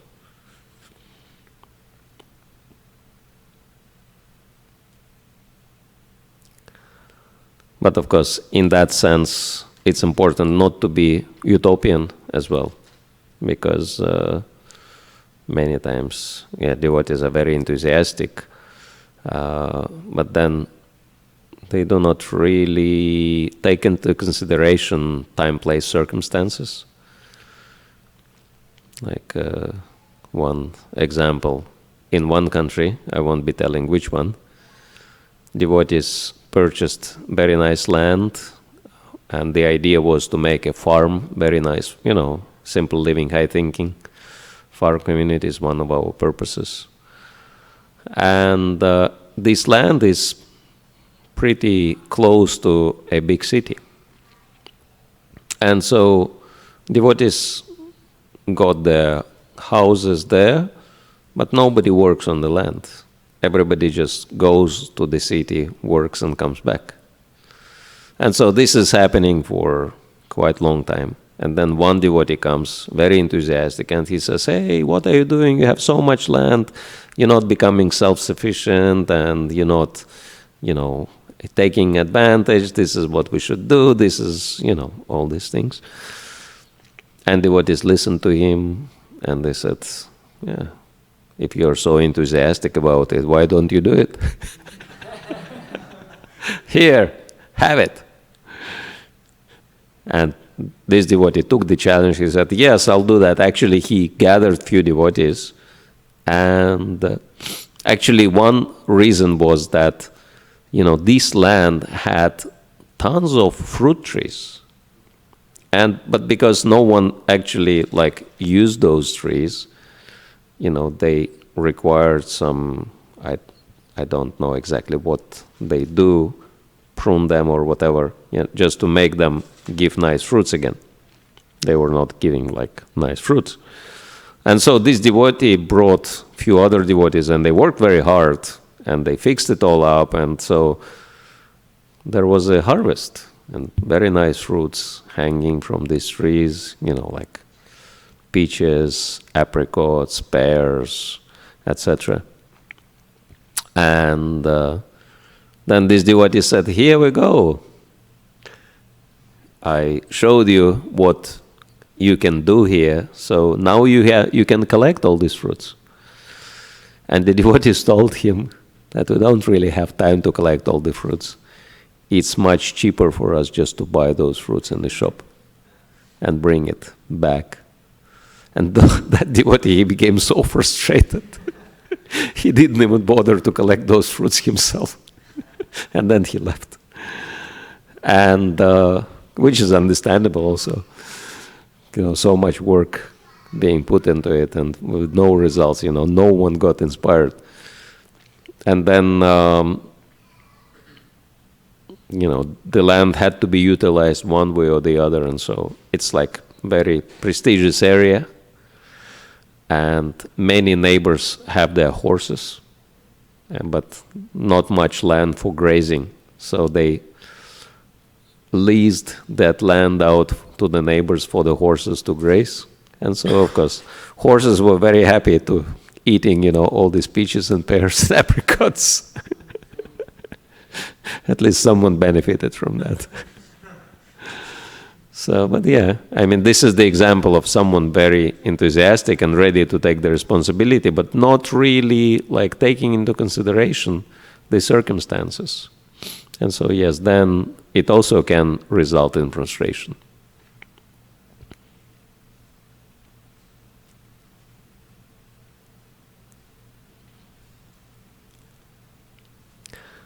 All right. Anyone else? Yes, Prabhu. Microphone.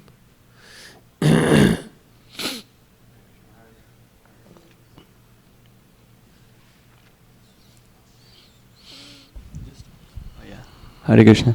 Just want to share one moment. I was hearing in a lecture of His Holiness Bhakti Rasayana Swami Maharaj. One devotee asked, it was like a Srimad Bhagavatam class, something like that. And one devotee asks, "Maharaj, there are so many rules and regulations for devotees. Sometimes it gets so hectic. You have to remember about all the things. And, I even start writing down all the things just to keep on track. So many regulations, not just beyond 4 regulative principles, just so many different things." And so he asked, how do I keep track of the things? Is there main principle? And Maharaj gave a brilliant answer that I still remember. He just said that devotees actually should have to remember only 2 things. Is what's our business and how we're doing. And it was just such a brilliant answer, You just have to remain the main purpose and how are you doing. And all those additional, ways how to improve will come. Just to remember the main, what's our business. Mm-hmm. Yeah. Thank you. Govinda Prabhu.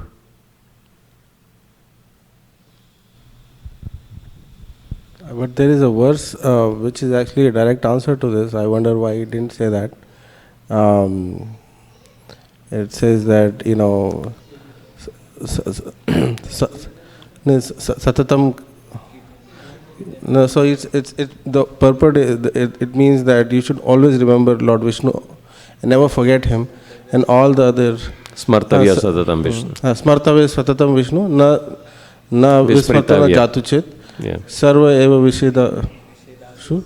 Etayo eva kinkara. So all the other rules and regulations are just servants of this. So that's the main rule. Yeah. Prabhu, microphone.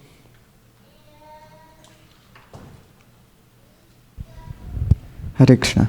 Maharaj, thank you for sharing the story of how a leader in Italy posted a video and so many people watched. So Maharaj, this, as you were emphasizing, it's important to reach out to leaders, and even Prabhupada emphasized so much on it. However, in some communities that activity may not even go on or may not be appreciated. So my question is, in general, we see that even amongst devotee communities, some devotees have a more conservative personality or mentality, and some have the mentality of trying out different things and thinking out of the box in Srila Prabhupada's service. So there are always these two different kinds of personalities, and that may lead to clashes in terms of what to try out in Prabhupada's service. So Maharaj, could you share some wisdom based on how to handle this and how to still push on the movement with enthusiasm? And it might be a little bit heavy, but I would say that it's not conservative and liberal or whatever. It's the clash between two categories of devotees, narrow-minded and broad-minded. And Krishna consciousness is meant for broad-minded. Why?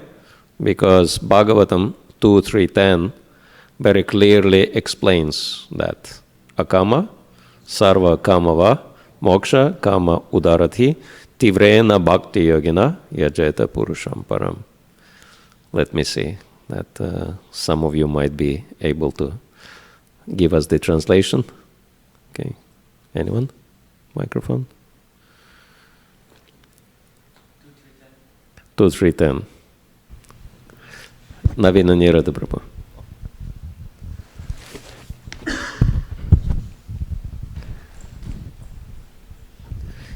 Whether one has no material desire, is full of material desires, or desires liberation, if he's a person of broader intelligence, he should by all means worship the Supreme Whole, the Personality God. Haribo. Yeah. And actually, this is the first thing Srila Prabhupada mentions in translation, right? A person who has broader intelligence. So, udaradhi means broad intelligence. And so, if someone doesn't have... Why broad intelligence is so important in relation to Krishna consciousness? Anyone has any idea? Is there any connection between broad intelligence or broad-mindedness and Krishna consciousness? Is it connected? Well, according to Srila Prabhupada's 7 purposes, this Krishna consciousness movement is meant for everybody. Haribol. And everybody means it's a pretty broad, everybody's a pretty broad category of people, everybody. So if we're just trying to deal with one ethnic group or one subgroup, like we see many religious movements, they target according to caste, nationality, etc. Like you have a Baptist Chinese church, or, you know, for this or that type of language group. But everybody is very broad, so unless you have broad mind and broad intelligence, you cannot accommodate everybody. And at the same time, get something done, because there's always that you become so broad that you actually achieve nothing. It says if you want to make rain, don't try to boil the ocean. You have to kind of corner a niche market. That's right. And find out where you can really make a difference. And so if somebody says in marketing, everybody will buy this, then you know he's not going to achieve anything, because they won't. But still we should be open to everybody and ready to deal with everybody, but understanding that, if only a few select people take to it, we should still not be disturbed, like the jewelry shop owner is not compromising his standards and his product because he's not insecure that his thing is not going to work. So we have to really know what is our strategy, how do we go about reaching everybody and still getting some results with somebody. Yeah, thank you. Yeah, exactly. And we can understand why Srila Prabhupada speaks in the purport, in today's purport, what he speaks, because the leaders, the administrators of the society, they are connected to everybody. And so if you want to reach everybody, reach out to them. And then it becomes very broad. I have a question, Maharaj. Oftentimes we hear ISKCON is a volunteer organization and we're just 50 years in the game, so why you expect so much? Why you put the bar so high? Why so much professionalism and so many rules? No one's getting paid, for the most part, at least in the West. And so, just be happy with whatever happens. And it will take time. Religious movements take hundreds or thousands of years to grow. So just, relax, do what you can, have a good time, not be stressed out. Then we see Prabhupada was very driven, not just because he saw his own timeline, but because he had a great sense of urgency to spread this movement, and he expected results. He said, double it. He said, you have to increase, you have to open this center, you have to do this. And it was a tall order. It was not easy for the devotees, from what we hear, to live up to his expectations. And nowadays, the mood is more, just coast, go along, go to a festival, live a little bit the online life, post some stuff, use some stuff. And I'm not sure we're really fulfilling our objective and we're really doing justice to what Prabhupada expected us to do. Because he was both. He was very broad, but he was also very specific. And he knew what it took to actually get some traction. So maybe you can say something about where does that balance come in between broad-mindedness and actually achieving the objective and getting some results. Thank you.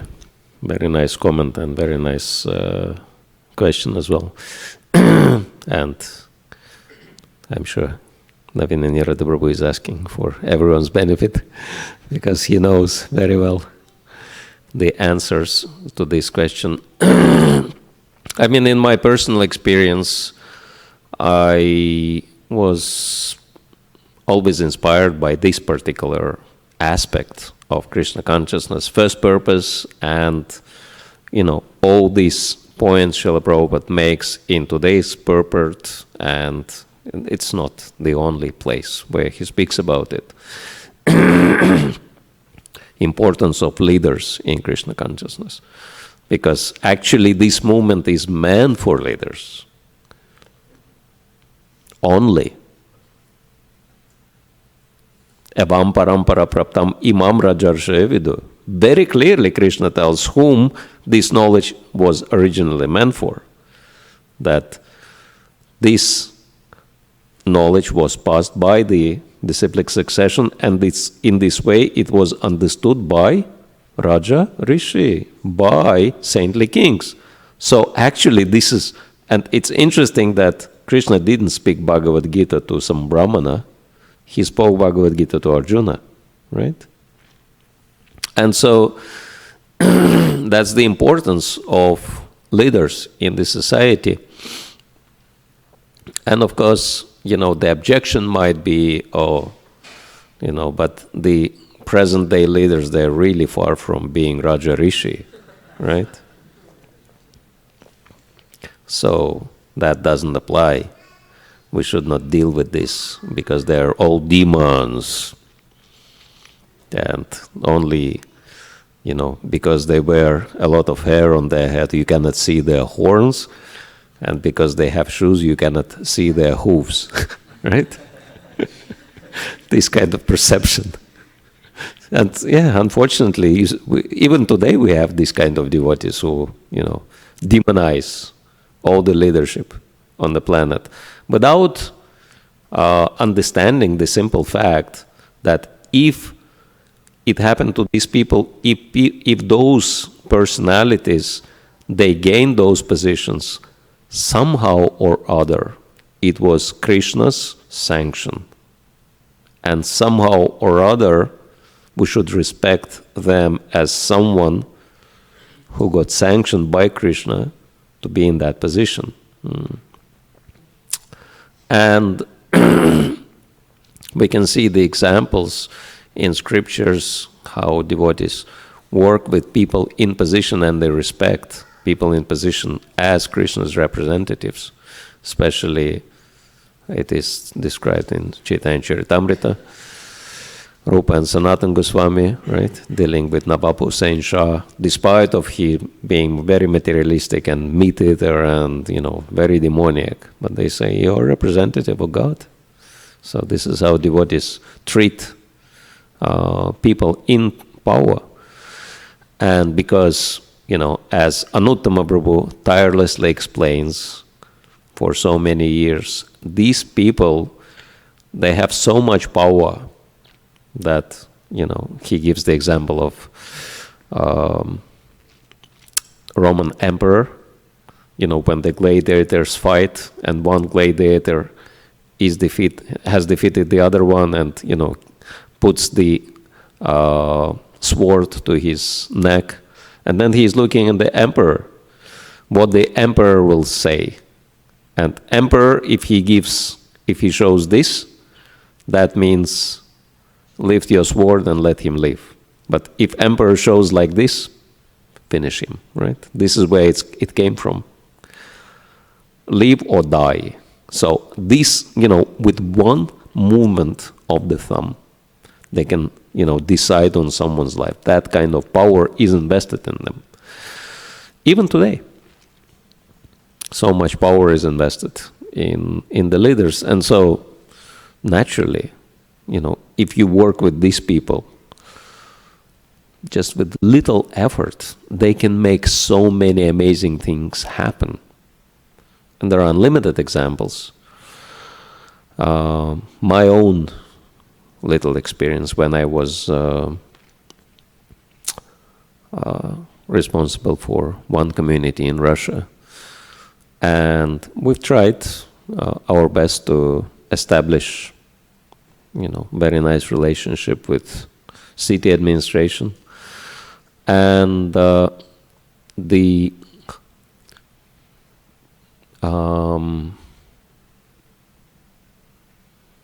assistant mayor, somehow we managed to establish very good relationship with him. And he would come to, we would invite him to the festivals, etc. And he really liked it. He took prasadam, everything. He watched the cultural program, kirtans, etc. And we used that as a leverage, of course, get permission for Harinams, Ratha Yatra, this and that, whatever, right? He would say, okay, go ahead. I'll give you permission. But then, at some point, I took 7 Habits course. Probably many of you heard that, 7 Habits of Highly Successful People by Stephen Covey. And so a couple of senior devotees were teaching that course. And it was a big revelation for me because so many things fully in line with our philosophy and practices were taught in that course. And then one of the things which was taught in that course, importance of mission. And it was explained that organizational mission should trickle down to personal mission statements of each member. Then it becomes really powerful when each member has personal mission in line with organizational mission. then every single member of the organization carries full responsibility for everything what's going on in the organization. And he gave some, very powerful examples of that. And I was thinking, yeah, it is true, and we need to do that same thing. And when I came back to my temple, I told the devotees, look, we have our international mission, 7 purposes of ISKCON, but how that translates to our local situation.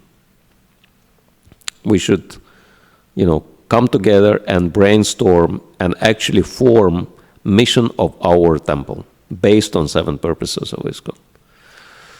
And so, we were spending, few weeks, few weekends on that.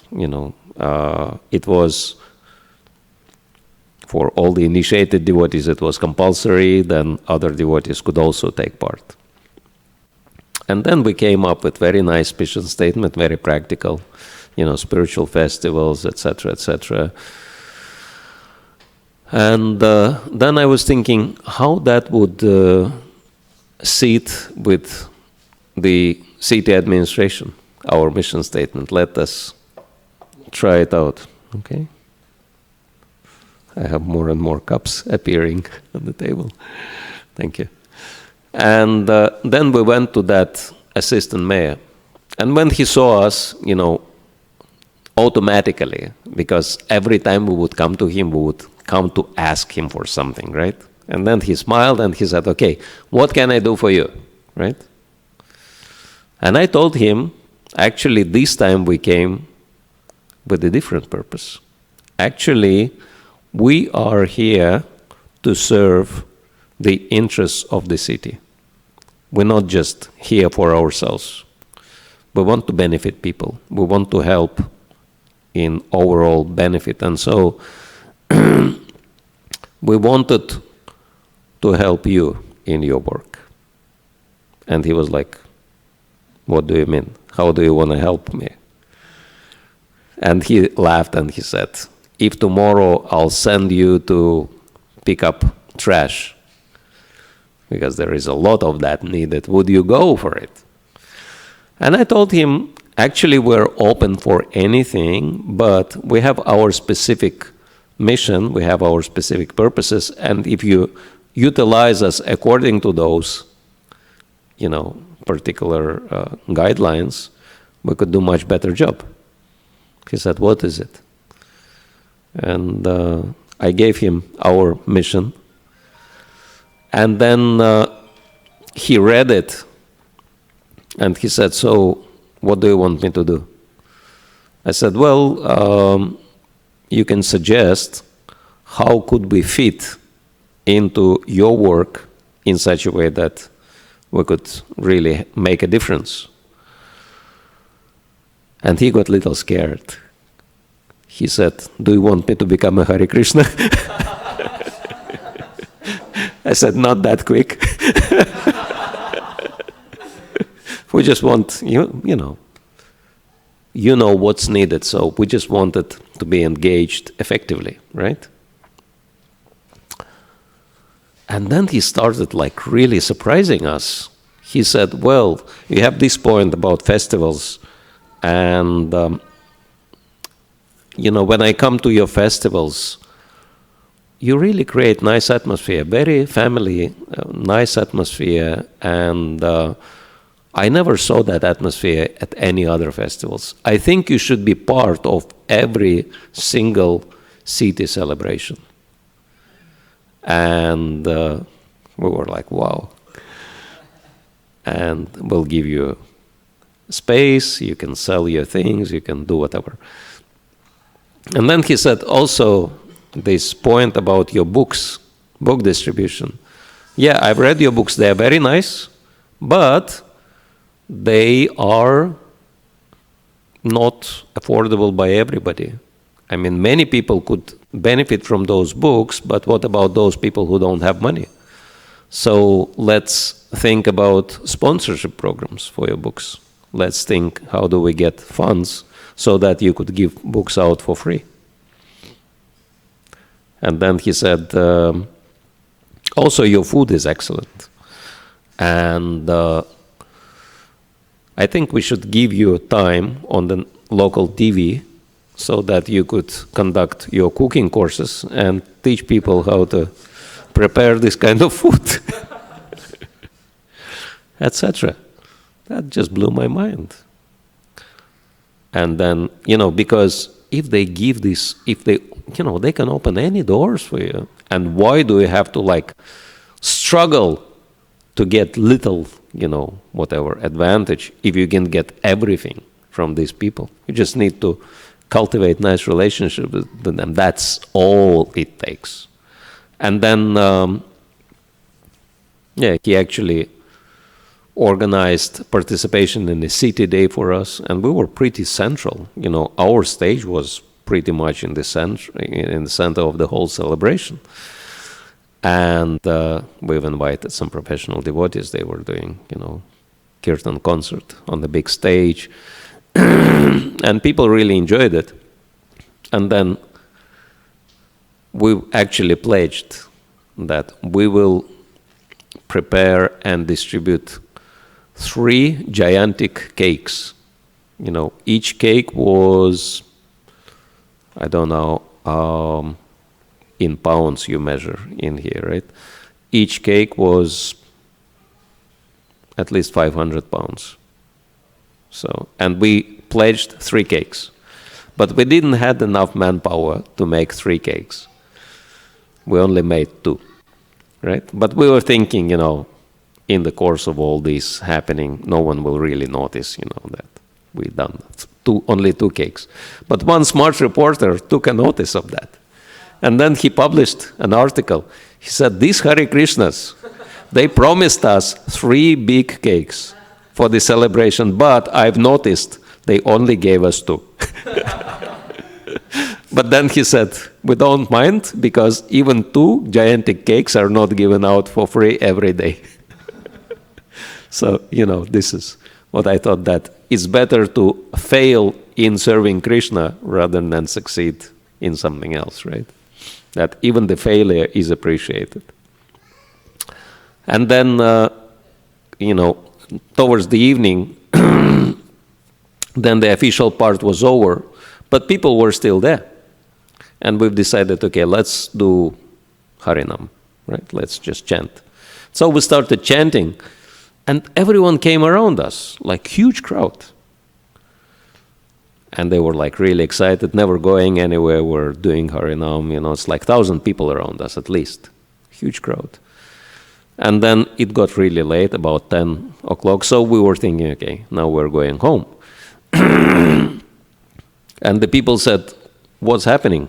Why you don't want to continue? And we said, yeah, it's a little late for us. We have to go home. We don't want you to go home. We want you to continue. Chant. I said, okay, we'll chant only if you will chant with us. And they said, how do we chant? We don't know the words.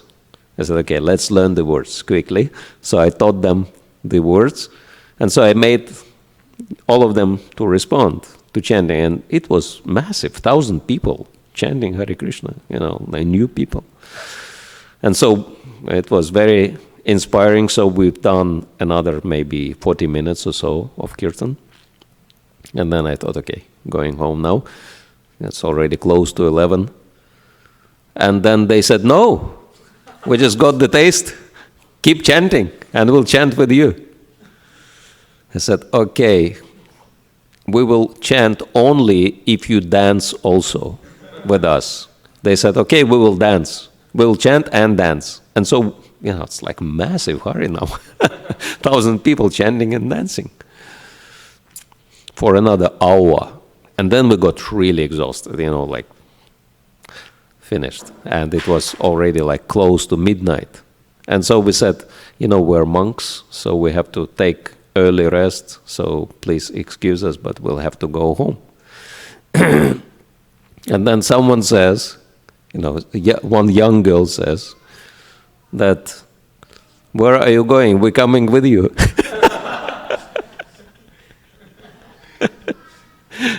And I thought it's a joke. And I said, okay, You can come with us, no problem. We are going home. We are going to our ashram to take rest. And so we turned around, and with Harinam we went. And I was thinking, okay, they just stayed back. I looked behind. The whole 1,000 people were following us. And literally, we had to run as fast as we could to escape from them. So, it's just an example, if you get that kind of endorsement and support, you can get massive results with very little effort. And so that's why, because Srila Prabhupada knew that. This is why he's writing all these things. And he tried his best, right? Already in India, he tried so hard to connect with leaders. And when he came to America, he tried in the beginning also very hard. But because he had no followers, he was not established, so he was not really, he faced some difficulties in that. And so, but this was his initial idea. Connect with leadership and spread Krishna consciousness through them and with them. Go in, Brahma. Yeah, and I hope that answer was all right. Thank you. Thank you for your question and comment.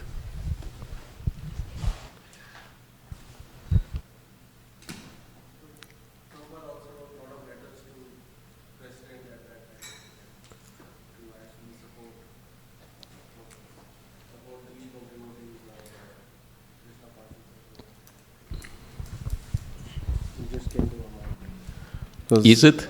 Yeah, so he also wrote a lot of letters, like in Prabhupada Lilamrit, he writes so many letters to, I think, to Sarvapalli Radhakrishnan or the president at that time, to actually help support this, and to appeal to the administration to actually give him resources for spreading Krishna consciousness. He did that too, right? Yes. Yes, everyone knows how much effort he put in that particular direction. Yes. So Maharaj, you were mentioning that in the beginning he tried, but he didn't succeed so well. But later on, as he gained momentum and popularity and devotees, did Srila Prabhupada try to connect with administrative class also? There are a number of sad stories connected to that. One, of course, is described in Prabhupada Lilamrita, that it's very interesting how Prabhupada made so much effort, and this is in line with, his vision, because, he risked his life to go all the way to America. Why didn't he go to England? Because he knew America is the world power. So if I'll succeed in America, that's it. The whole world will be Krishna conscious. That's why he risked his life to go all the way to America. But when he came, he went to Butler and he struggled there. It's like horrible situation, like keeping products in mid-field fridge and staying in a house where people smoked in his face, while talking to him like that. And, people didn't even remove boots coming into his room, etc. He had to put up with all this. But then finally they gave him separate room, and he started becoming very popular.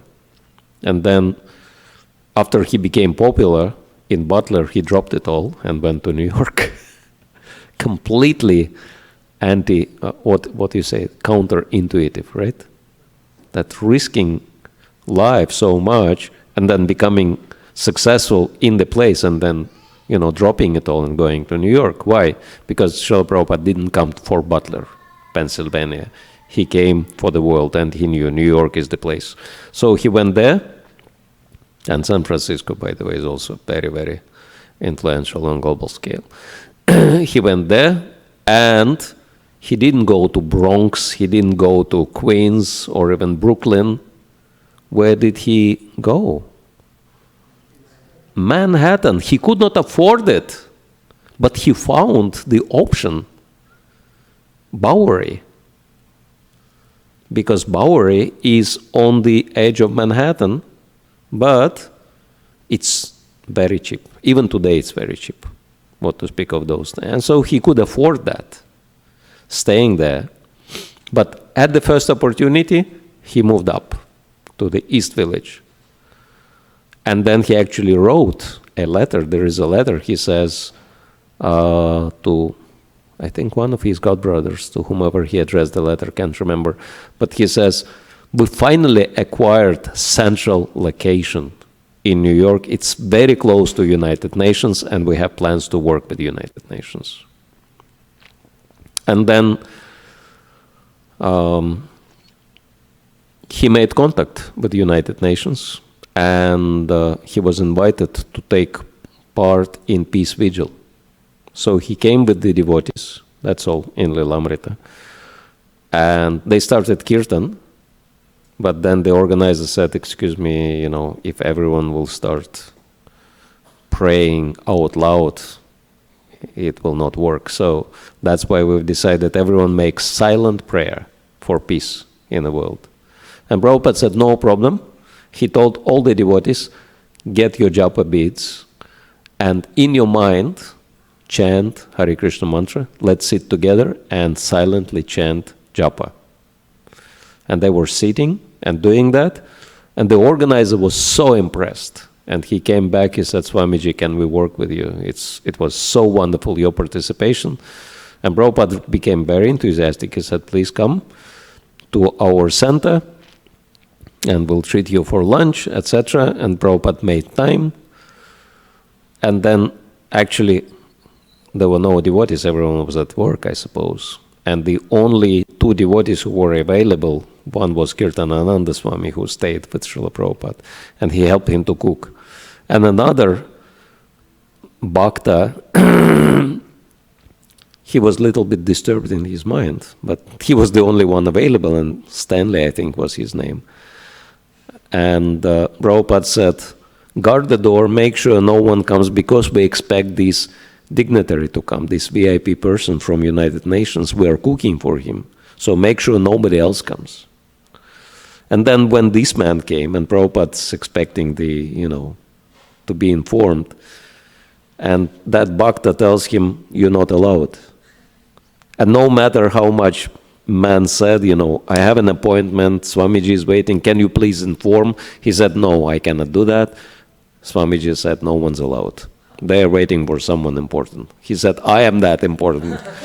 He said, no, He said, don't let anyone in. So he said, can I wait? He said, yeah, sit and wait. And so he was sitting, and Prabhupada was waiting there.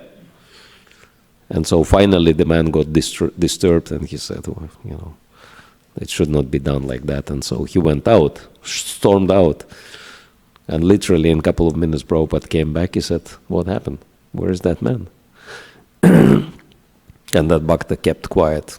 Anyone came? Yes, one man came. He was very adamant. He wanted to see you. How did he look like? And he described. He said, this is the man we were expecting. Why didn't you let him in? Silent. And then Prabhupada got really upset. So, this is what Lilamrita described, but there were many other episodes. I mean, one in France, my spiritual master told. In Paris, when Prabhupada came, and he told the devotees, where are the dignitaries? I want to see, influential people. And the devotees went out, and they invited everyone to meet Srila Prabhupada. And they all came. And then Srila Prabhupada, spoke. They were sitting on chairs, and disciples were sitting on the floor. And Prabhupada spoke, very nicely explained what Krishna consciousness is. And at the end, devotees brought big plate of fruit salad. And Prabhupada, just took one piece of fruit in a very aristocratic way, popped it into his mouth, and went out of the room for, restroom or something, just for a minute. As soon as the door closed behind Srila Prabhupada, all the disciples, and this plate with maha fruits, right? All the disciples just jumped from all sides on this maha plate, and this plate just went into the air with all the fruits, and they got scattered all over the floor, and devotees started fighting with each other, for these fruits on the floor. And literally in a minute, everything was over, and the empty plate was back on the table, and devotees were back in their positions, And all of this happened in the presence of all these dignitaries, right? Right in front of them. And then Prabhupada comes back, and everyone sits as if nothing happened. Prabhupada comes back, takes his place, and he said, "So what do you think about this great Krishna consciousness movement?"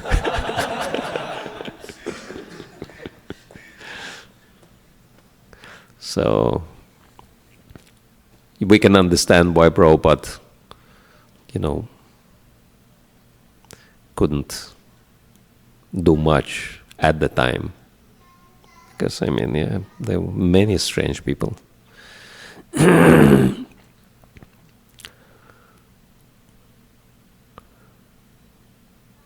Someone says that in Prabhupada times where there were no problems in the movement. And so whoever says that probably have no idea what was really going on. Yeah, he had to put up with so many things and go against so many odds. Yes, Madhuri. Microphone. Where was that again? That story you told about the politicians supporting you all and giving facility. Where was that? Oh, the story I told? Yeah. From my experience? That was in Russia, the city called Chelyabinsk. And is it still going on? Yeah. Wow. Yeah, devotees have. That's very inspiring.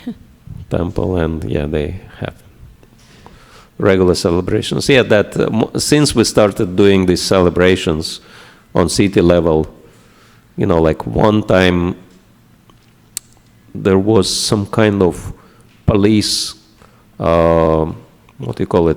police kind of shielded some area, and no one was allowed to go through that area. Everyone had to take the tour with their car. But somehow we just went through the barrier and went straight. And police actually caught us, with our van. And it was like serious violation. We could go to jail for that. But when the policeman saw us in devotee dress with tilak, he said, "Oh, these are the guys who are doing city festivals, so let them go." We were practically as good as, city's representatives, above the law. Yeah, we had many advantages because of that contact. All right, so thank you all very much. So we'll finish here, but if anyone has any questions, comments, or if I can help you with anything or can do anything for you, I'll be very happy to do that. Hare Krishna, Srila Prabhupada ki jai, Grantaraj Srimad Bhagavatam ki jai, Nitai Gaur Premanande.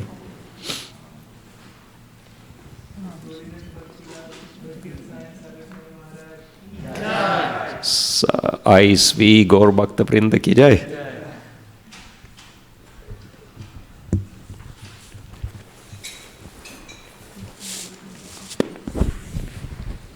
And we highly recommend that all of you come for tomorrow's Sunday feast program, because there will be very special surprise tomorrow for all of you.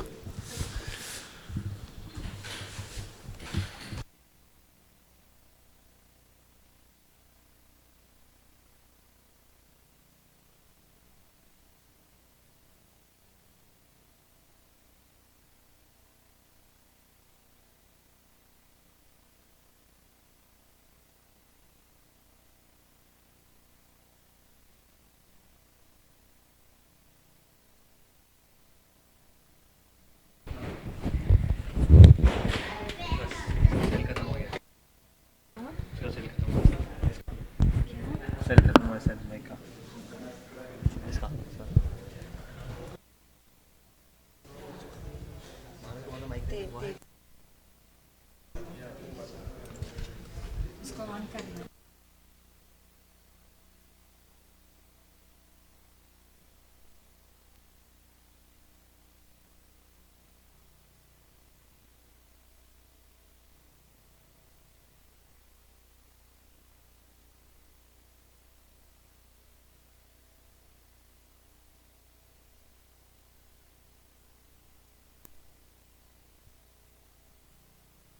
Hare Krishna.